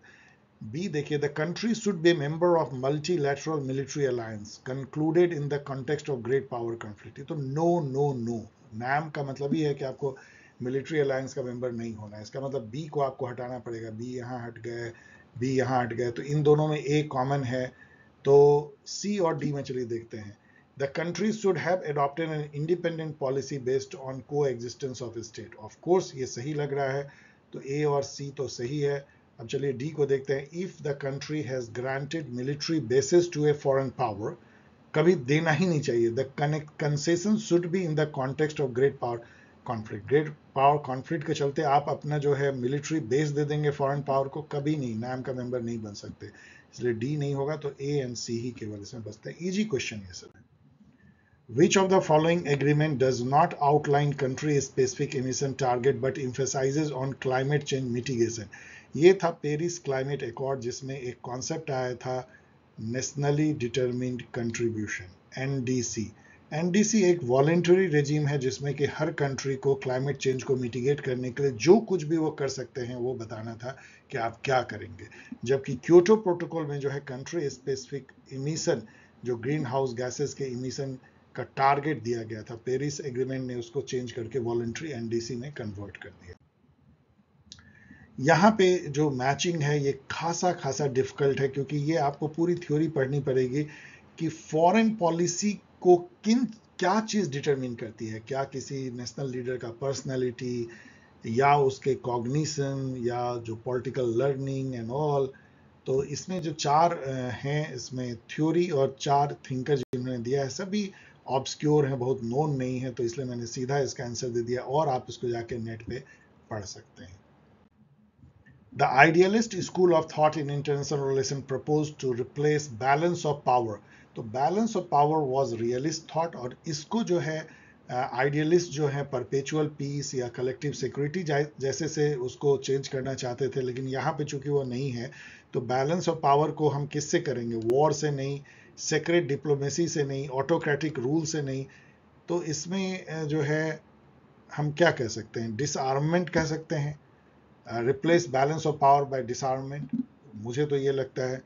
तो लेकिन यहाँ पे चलिए, और ये कहाँ से इस पे टपक पड़ा है, don't know, A B D and all, इसको चलिए देखें। तो मुझे लगता है disarmament. Rajiv Gandhi's participation at the Six Nation Five Continent Peace Initiative was a campaign to end nuclear testing. ये मैं कुछ समय पहले मैंने देखा था, मेमोरी से मैं बोल रहा हूँ, लेकिन ये बहुत ही ऑकवर्ड क्वेश्चन है, क्योंकि ये बहुत फेमस नहीं है कि 6 नेशन 5 कंटिनेंट पीस इनिशिएटिव। लेकिन एक बार देख लीजिए तो आगे आपको काम आ सकते हैं। देखिए, दो स्टेटमेंट है। स्टेटमेंट ए है, economic globalisation promotes prosperity and opportunity for all. कौन बोलेगा नहीं, ये तो है। लेकिन यहाँ पे यस, सॉरी मैंने एक झटके में बोल दिया कौन बोलेगा नहीं। लेकिन इकोनॉमिक ग्लोबलाइजेशन जो है सबके लिए जो है प्रॉस्पेरिटी नहीं लाता है। अमीर गरीब के बीच की खाई बढ़ती जा रही है। कुछ के लिए जो है प्रॉस्पेरिटी लाता है, कुछ के लिए जो है और ज़्यादा मिसफॉर्चून या रिलेटिव पॉवर्टी लाता है। इसलिए इसको जो है एजर्सन को ही हम फॉल्स कह सकते हैं। इधर ये फॉल्स है, इसका मतलब है कि इसको ट्रू होना ही है। रीजन एजर्सन में दोनों एक साथ फॉल्स नहीं हो सकते हैं, और इसका मतलब ये है कि इसका ऑप्शन सी होगा, मतलब कि A is false but R is correct. Economic globalisation promotes an open market based economy that brings social and political benefit. कौन बोलेगा नहीं, ये जनरल स्टेटमेंट, लेकिन सबको इससे बराबर फायदा होता है और सब प्रॉस्पर होते हैं, वो गलत है। यहाँ पे देखिए इसको मैच करना है, अगेन रॉबर्ट कॉक्स दिखते हैं जो नियो मार्क्सिस्ट या क्रिटिकल थिंकर, तो इसी से आप मैच भी कर सकते हैं। वैसे अलेक्जेंडर वेंट भी दिखते हैं इसमें। देखिए रॉबर्ट कॉक्स का ये बुक जो मैंने आपको बताया था, उसको ही देखने से आपको समझ में आएगा कि interaction between social forces, forms of state and world order, इसमें लिंकेज करते थे। आपको इसमें कंफ्यूजन भी हो रहा हो तो आप रॉबर्ट कोहेन को impact of international regime on cooperation, क्योंकि लिबरल नियो लिबरल थिंकर हैं, कम्प्लेक्स इंटरडिपेंडेंस, तो बी को आप 1 से मैच कर सकते हैं। और अलेक्जेंडर वेंट तो कंस्ट्रक्टिविस्ट थिंकर रहे हैं, आइडिया ऑफ सोशल स्ट्रक्चर, तो सी को 3 से, तो इससे ही आपका जो है B1C3 से ये जो है क्रैक हो जाता है, बाकी आप मैच कर लीजिएगा। Which among the following country is not a member of NAM? तो ये मैंने जो देखा था कुछ समय पहले, साउथ सूडान इसका आंसर है। मुझे भी लगता है कि साउथ सूडान जो है वो मेंबर इसका तो हो चुका है, 193rd मेंबर यूएन का, लेकिन 2011 में ये कंट्री बनी है, नैम का नहीं हुआ है। क्यों नहीं हुआ है? शायद उसके बाद बैठक नहीं होगी, कोई प्रोसेस, नैम एक तरह से डॉर्मेंट पड़ा हुआ है। ये तो आप मैच कर लीजिएगा, मैं आपके लिए छोड़ जा रहा हूं क्योंकि ये तो SGD लिखा है इन्होंने, सस्टेनेबल डेवलपमेंट, SDG होना चाहिए। SDG गोल नंबर जो है 5, 7, 10, 15 एंड ये 17 जो है SDG हैं, और सबका आपको मैच करना है। सबका मीन्स कि 4 आउट ऑफ दैट, तो मैं यहाँ छोड़ दे रहा हूँ आपके लिए, कहीं से भी आप देख के मैच कर लीजिएगा। इस तरह के क्वेश्चन जो हैं वो 1-2 से ही हो जाते हैं। ये मैं हमेशा कहता हूं कि 8 MDG और 17 SDG को एक नज़र जरूर देख लीजिए। देखिए यहाँ जो फर्स्ट क्वेश्चन है ये इनफैक्ट रॉन्ग है, इसको चैलेंज किया गया था, बिकॉज इसमें ये कह रहा है कि विच of the following is not included in the list of India's initiative in support of US in strategic collaboration.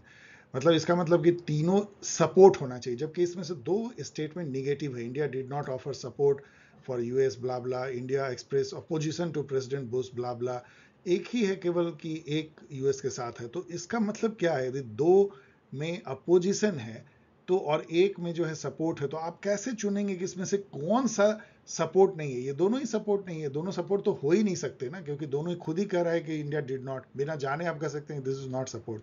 इसका मतलब ये इनवैलिड क्वेश्चन है, इसको छोड़ देते हैं। इंडियाज फॉरेन, यहाँ पे देखिए पॉलिसी इन्होंने छोड़ दिया है, क्या बेध्यानी है क्वेश्चन सेट करने में। India's foreign policy remains pre occupied with concerns about territorial integrity, nationhood and independence of decision making, strategic autonomy कहते हैं। यस, जनरल स्टेटमेंट है। स्टेटमेंट 2 है the structural logic of the global bipolar conflict gate reflected in the regional bipolar conflict between India and Pakistan. ऐसा हुआ है, आप देखिए कि जैसे जैसे बाइपोलर जब कन्फ्लिक्ट बढ़ा कोल्ड वॉर में, इंडिया रूस के करीब जितना या यूएसएसआर करीब गया, उतना ही पाकिस्तान यूएसए के तरफ गया, और उसको आर्म्स सप्लाई किए गए, न्यूक्लियर बॉम्ब बनाने के लिए मटेरियल भी कई लोग कहते हैं अमेरिका के थ्रू आया। तो उससे जो है तानातानी इंडिया और पाकिस्तान का बढ़ा। और आप देखिए कि जब से अमेरिका ने उसका साथ छोड़ दिया, तो अब China as a emerging super power Pakistan को फ्यूल करता है। अब इंडिया चाइना की जो तानातानी है वो इंडिया पाकिस्तान के राइवलरी में बदलती है। तो ये तो चलता है ये। यस, दोनों ही सही है, true true. Who among the following prime minister spoke about India's approach towards US and Soviet Union drifting towards a Cold War as they are our neighbors in Asia? Who? Towards the US and Soviet Union drifting towards the Cold War, मतलब कि USSR, and inevitably we shall have to undertake many common tasks and have much to do with each other. तो ये जो अपने को जो USSR की तरफ झुकने को कैसे जस्टिफाई नेहरू जी कर रहे हैं, वो यहाँ पे है। The Commission on the Status of Women was established by resolution of the, तो ECOSOC जो one of the principal organ है United Nations Economic and Social Council, उसके resolution के थ्रू ये हुआ है। तो ये सब one off question, odd question है। ये जो क्वेश्चन है क्वेश्चन नंबर 82, वो बहुत आसान है, इसलिए क्योंकि स्वतंत्र पार्टी ने, जो कि एक तरह की राइट विंग पार्टी थी, आज बीजेपी उसको, एक तरह से बीजेपी उसको थोड़ी बहुत रिजेंबल करती है, लेकिन काफ़ी फर्क है दोनों में, राइट विंगिस्ट में। वो चक्रवर्ती राजगोपालाचारी, वो उसके एक तरह से फाउंडर जैसे थे, कांग्रेस से ही लगभग टूट के अलग हुई थी। और वो जो स्वतंत्र पार्टी थी वो free market economy, liberal capitalism, जो अभी आप न्यू लिबरल वर्ल्ड देखते हैं उस तरह की वो पॉलिसी रखती थी इकोनॉमी में। और उनका कहना था कि इंडिया को अमेरिका की तरफ ज़्यादा जो है झुकना चाहिए, ना कि यूएसएसआर, और जो सोशलिस्ट पॉलिसी उसको चेंज करना चाहिए मार्केट इकोनॉमी की तरफ। तो यहाँ पे आप देखेंगे तो सब कुछ सही है, लेकिन आई के गुजराल कहाँ से आए? आई के गुजराल तो बहुत बाद में आए थे, 1990s में। तो ये इसलिए बी को आप यदि हटा देंगे तो एक ही बचता है इसमें, ACDE, केवल एक ही गलत है। तो ये मिड 1960 में Swatantra party presented a classical conservative perspective on foreign policy. The supporters were drawn from former bureaucrat, business community, members of princely family.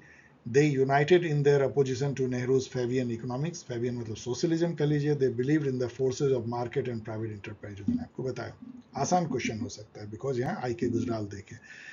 ये क्वेश्चन डिफिकल्ट है क्योंकि इसको क्रोनोलॉजी में सजाना है। जो पीस कीपिंग ऑपरेशन है अभी 12 चल रहे हैं और उसमें से, तो इसको मैंने सीधा आपको दे दिया है कि ये है। ये सब क्वेश्चन करना काफी आसान है, आप इसको गेस कर सकते हैं, या आप में सुपर यदि मेमोराइजेशन पावर है तब भी आप ये सबको कर सकते हैं।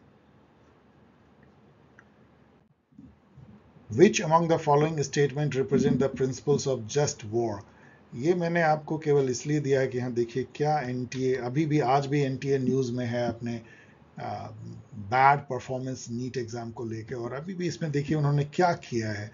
यहाँ पे इंग्लिश जो ऑप्शन है, which among the following statement represent principle of just war, यहाँ 4 ऑप्शन है। और जो हिंदी इनका अनुवाद है उसमें 5 ऑप्शन है। कैन यू बिलीव दिस कि इस टाइप का काम जो है एनटीए कर सकता है? इस क्वेश्चन को मैं इसलिए डिस्कस भी नहीं कर रहा हूँ, ये इनवैलिड हो गई थी। अब आइए दिसंबर 2023, जो कि केवल एक शिफ्ट में हुई थी, उसके आईआर के क्वेश्चन को एनालाइज करते हैं। In which year did the UN Climate Change Conference, commonly known as Copenhagen Summit, hold? ये हम लोग सभी जानते हैं 2009 में। इसको हम COP15 भी कहते हैं। और इसके 6 साल बाद 2015 में COP21 होती है, जिसको पेरिस क्लाइमेट अकॉर्ड बोलते हैं। Who found 8 distinct meaning for the term balance of power? तो ये जो है पीटर हास की कॉन्सेप्चुलाइजेशन है कि बैलेंस ऑफ पावर को वो इस तरीके से देखते हैं, bipolar, multipolar, hegemonic, regional, ideological, functional, normative, asymmetrical. इन्होंने इस पे जो है बुक भी लिखी है, the balance of power, prescription, concept and reality.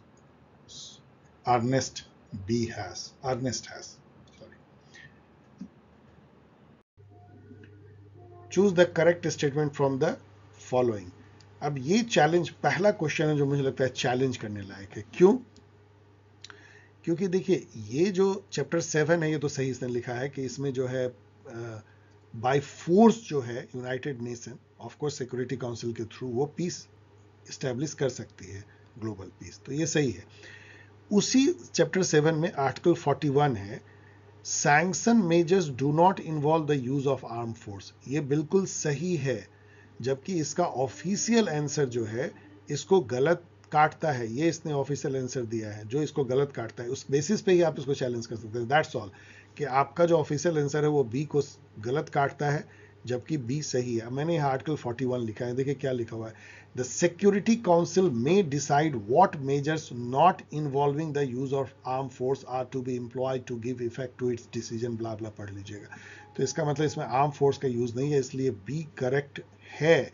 और ये जो सी इन्होंने दिया है ये भी गलत है, sanction can be withdrawn bye UN general assembly. नहीं, सैंक्शन जो है यूएनएससी ही विड्रॉ कर सकता है, इसलिए ये दोनों ही जो है ये जो है गलत है और ये सही है, इसने उल्टा किया है, इसलिए इसको चैलेंज कीजिए। बहुत नेट पे आपको जो है मिल जाएंगे इसके सबूत या एविडेंस, आप ले लीजिए और आर्टिकल 41 को भी कोट कर देंगे तब भी हो जाएगा। तो first question to be challenge, अभी बहुत सारे हैं। Match the past interventions with the year in which they took place. I don't know ये क्या कहना चाहता है, हिंदी में कुछ होगा, ये क्वेश्चन अधूरा है, इसलिए ये सीधा चैलेंज कर दीजिए, क्योंकि ये क्वेश्चन इनवैलिड है, इसको कोई टैकल कर ही नहीं सकता, क्योंकि इसका मीनिंग ही पता नहीं है क्या कहना चाहते हैं। फर्स्ट क्वेश्चन देखिए स्लाइड का, which 2 countries navies have jointly patrolling the Malacca Strait. Malacca Strait जो है वो जावा और सुमात्रा द्वीप जो है इंडोनेशिया का, उसको उसके बीच में जो स्ट्रेट है उसको कहते हैं पतली पानी की धारा, जो कि दो बड़े समुद्र को जोड़ती है, एक साइड में इंडियन ओशन, दूसरे साइड में पैसिफिक ओशन। और यहाँ पे इंडोनेशिया है, यहाँ पे सिंगापुर भी है। तो अब यहाँ डिफिकल्ट है किसके साथ इन्होंने किया, but most probably India Singapore के साथ। लेकिन इसको नेट पे भी मैंने खोजा था तो यहाँ पे इस टाइप की मिलती है, आप पढ़ लीजिए। मोस्ट प्रोबेबली आंसर इसका इंडिया सिंगापुर था। नेक्स्ट क्वेश्चन देखिए, the transformation of India's economy has not been as dramatic as that of post communist country in Eastern Europe. कौन बोलेगा नहीं, जो कम्युनिस्ट कंट्री थे उसको ईस्टर्न ब्लॉक कंट्री कहते हैं, like Poland, Czechoslovakia, Romania, Hungary, इन सब का तो समझिए गैरेज सेल हुआ था, रातों रात वहां पे कम्युनिस्ट इकोनॉमी से मार्केट इकोनॉमी में कन्वर्ट कर दिया गया था। वो तो डिवास्टेटिंग था, शॉक थेरेपी कहते हैं। वैसा तो इंडिया का बिल्कुल नहीं हुआ। यहाँ पे ग्रेजुअल जो हम लोगों ने मार्केट इकोनॉमी को अपनाया, ऑफ कोर्स 1991 में एक मेजर पॉलिसी चेंज आई थी, न्यू इकोनॉमिक पॉलिसी, लेकिन 80 से ही कुछ ना कुछ मार्केट इकोनॉमी की तरफ हम झुक रहे थे। तो ये स्टेटमेंट जो है वो सही है, ट्रू है। नेक्स्ट जो है, India has produce growth rate as high as those of China in 2010। ये स्टेटमेंट गलत है। चाइना ने उसकी स्लो डाउन हुई थी, लेकिन फिर भी पूरे 2010-11 से लेकर मतलब 20 तक उसकी ग्रोथ रेट हमसे ज्यादा रही है, इसलिए ये फॉल्स है। Find out the correct statement. अब यहां पे देखिए क्या है कि ये इसलिए बहुत आसान हो जाता है, इसमें ये दो ही सही है तो दो आपको गलत खोजना, और दो गलत कितना आसान मिलता है। नेहरू जी कभी चाइना नहीं गए, लिखा है नेहरू जी कई बार चाइना गए। राजीव गांधी चाइना 1993 में गया, डी स्टेटमेंट करता है, 1988 में गए हैं। इनकी डेथ हो जाती है 1991 में, तो 1993 में कैसे जा सकते हैं। तो ये दो जब गलत हो गया तो कौन सही हो जाएगा, A and C. The true beginning of the modern state system marked the end of the end of the 30 years war. 30 year war जब यूरोप में खत्म होता है तो उससे ही जो है वेस्टफेलिया पीस ट्रीटी आती है, और वहीं से जो है मॉडर्न नेशन स्टेट सिस्टम का जन्म माना जाता है, बिग बैंग इवेंट। यहाँ पढ़ लीजिए वेस्टफेलिया के बारे में, जो कि सॉवरन इक्वलिटी पे बेस्ड था, मतलब कि हर स्टेट जो जुड़ेगा इंटरनेशनल स्टेट सिस्टम में वो सॉवरन होगा, उसके ऊपर कोई सत्ता नहीं होगी, और वो लीगली इक्वल होगा, और उसके इंटरनल मामले में कोई कंट्री हस्तक्षेप नहीं करेगा। Who said that statesmen think and act in terms of interest defined as power? Interest defined as power, जो जैसे ही फ्रेज आए आपको जो है मॉर्गनथाउ का ध्यान आना चाहिए, पॉलिटिक्स अमॉन्ग नेशन। अब यहाँ मैच करना बहुत आसान हो सकता है कि कब इस्टेब्लिश हुआ है, तो आपको पता है कि एससीओ तो 2000 के बाद ही हुआ है, सबको पता होगा। आसियान 1967, इसी दो से आप इसको मैच कर सकते हैं। तो यहाँ पे यदि हम देखें, क्या ब्रिक होगी, ब्रिक 2006, मुझे लगता है ब्रिक 2006 है। एंड ईसी जो है यूरोपियन इकोनॉमिक कम्युनिटी 1957। तो डी के चलिए 3 से ही मैच करते हैं, तो यहाँ से ए का 4 हो जाता है, बी का 2, ब्रिक 2, ठीक है 2006। तो इजी है ये। With which country India sign the declaration to promote the building of harmonious world of durable peace and common prosperity through developing the strategic and cooperative partnership for peace and prosperity। अब इस type का यदि आप देखेंगे तो ये इन्होंने किन के साथ किया है, मैं कंफ्यूज कर रहा हूँ, आप चेक कर लीजिएगा। मुझे लगता है जापान के साथ इंडिया ने इस टाइप का किया है, durable peace and common prosperity का, क्योंकि यूनाइटेड स्टेट के साथ तो इस टाइप का नहीं किया, यूनाइटेड किंगडम के साथ भी नहीं, चाइना के साथ पंसील है लेकिन वो ही नहीं है। फिर भी मैं क्वेश्चन मार्क कर रहा हूँ क्योंकि मैंने कुछ दिन पहले देखा, आप इसको चेक कर लीजिएगा, perhaps Japan. Choose the correct statement from the following. ये क्वेश्चन खासा आसान है, क्योंकि देखिए weapon of mass destruction inter alia, मतलब और चीजों के अलावा, इंक्लूड एटॉमिक एक्सप्लोसिव वेपन। कौन बोलेगा नहीं, तो ए होना ही चाहिए। तो इसमें ए नहीं है तो खत्म कर दीजिए, ए खत्म कर दीजिए। इन दोनों में देखिए ए, बी और ए, सी, तो ए तो कॉमन है, बी और सी को केवल हम लोग देखते हैं। बी देखिए, biological weapon are not included under the category of, ये कोई बोलेगा कि बायोलॉजिकल वेपन नहीं इंक्लूड होगा, तो ये बी जो है ये बिल्कुल गलत स्टेटमेंट है। तो बी जहां भी है काट दीजिए, तो मैंने बी को काट दिया, तो केवल एक ही मिला, ए एंड सी, और कुछ हो ही नहीं सकता है, A and C. Very very easy. Next question है कि which year prime minister Manmohan Singh ने विजिट किया था चाइना का। इस टाइप के question I don't know why they ask. इन्होंने 2 बार किया था अपने टेन्योर में, 2008 और 2013 में। तो यहाँ पे तो एक ही है उसमें से 2008। I don't know what kind of question this is.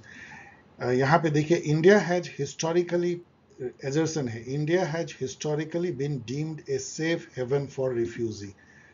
Yes, यहाँ रिफ्यूजी आते रहे हैं, बांग्लादेश से हो चाहे कई कंट्री से यहाँ रिफ्यूजी आए हैं, पाकिस्तान से भी आए हैं। तो ये तो ट्रू है। India has no refugee law and has not sign the 1951 refugee convention. ये सही है कि हमने साइन नहीं किया 1951 रिफ्यूजी कन्वेंशन, लेकिन हमारे रिफ्यूजी लॉ नहीं है, ये कहना तो गलत है, डोमेस्टिक लॉ, तो इसलिए ये फॉल्स है।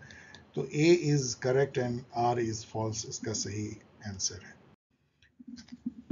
अब यहाँ पे बहुत आसान है कि इंडिया का जो एसोसिएशन है इन ऑर्गेनाइजेशन के साथ में, तो यूएन के साथ में तो 1951 में ही हो गया था, इसलिए ए से शुरुआत होगी और G20 के साथ सबसे बाद में, तो ए डी। तो ए डी का 2 है, लेकिन पहले हम नाम से जुड़े हैं 1961 में, और फिर जो है G77 बाद में 64 सब में आया, इसलिए सी बी होगा। इसमें देखिए क्या है, बी सी है, खत्म हो गया, सी बी इसी में है, आसान।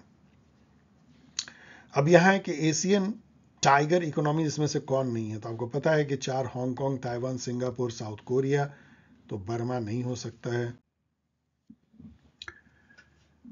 करेक्ट स्टेटमेंट देखिए इसमें से क्या है, India is among the first country to establish diplomatic relation with EEC. Don't know why, don't know whether true और करेक्ट, कुछ भी इसमें मान लीजिए आपको पता नहीं है, लेकिन यहां आकर के the EU is a member of UN general assembly, यहां आके आपकी बातें खिल जानी चाहिए, क्योंकि EU जो है कैसे मेंबर हो सकता है, नेशन स्टेट नहीं है, एक परमानेंट ऑब्जर्वर की इसको जो है एक तरजीह दी गई है या उसको स्टेटस दिया गया है, इसलिए डी नहीं होगा।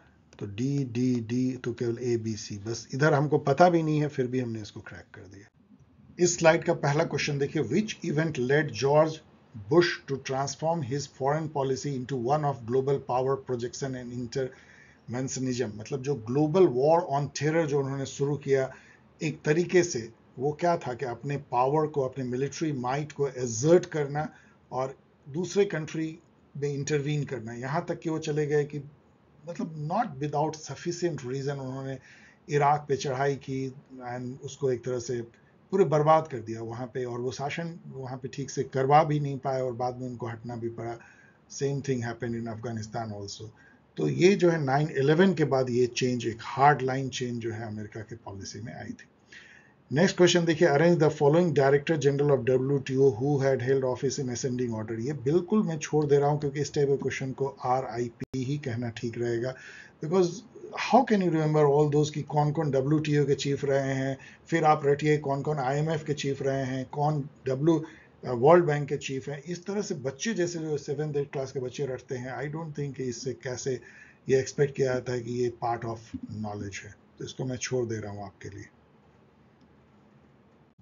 Okay dear student, thanks for watching. बहुत लंबा वीडियो है, लेकिन यदि आपने यहाँ तक आप पहुँच गए हैं तो आपके धैर्य को सलाम और आपको गुड विशेज। और एक बार फिर से याद दिलाना है कि आप क्रैश कोर्स ज्वाइन कर सकते हैं, ऑनलाइन टेस्ट सीरीज जो ऑलरेडी चल रही है उसको क्रैश कोर्स के तौर पे, जहाँ पे कि आपको मिल जाएंगे 30 theme wise arranged test paper, जिसको आप लाइव ले सकते हैं और अपने परफॉर्मेंस को कंपेयर कर सकते हैं सैकड़ों स्टूडेंट्स के साथ में। इसके अलावा आपको मिल जाएंगे recorded mini lectures and doubt clearing sessions and बहुत सारे रिसोर्सेज और 3 फुल लेंथ मॉक पेपर भी जस्ट बिफोर एग्जाम। यदि इस क्रैश कोर्स को आप ज्वाइन करना चाहते हैं एट नॉमिनल कॉस्ट, तो रजिस्टर करें अपना mail, Telegram ID and mobile number at paulsciencehelp@paulsciencehelp.in। इस ईमेल ID को गौर से देखें। इस तरीके से ऑलवेज आप मुझसे संपर्क में रह सकते हैं, पूछ सकते हैं और अपनी डाउट क्लियर कर सकते हैं। मैं कोशिश करता हूं यदि वो 1-2 लाइन में आंसर देने लायक हो तो दूं। चलिए मिलते हैं एक और थीम वाइज जो कि इंडियन पॉलिटी कॉन्स्टिट्यूशन पे होगा। तब तक के लिए take care, revise well and be happy.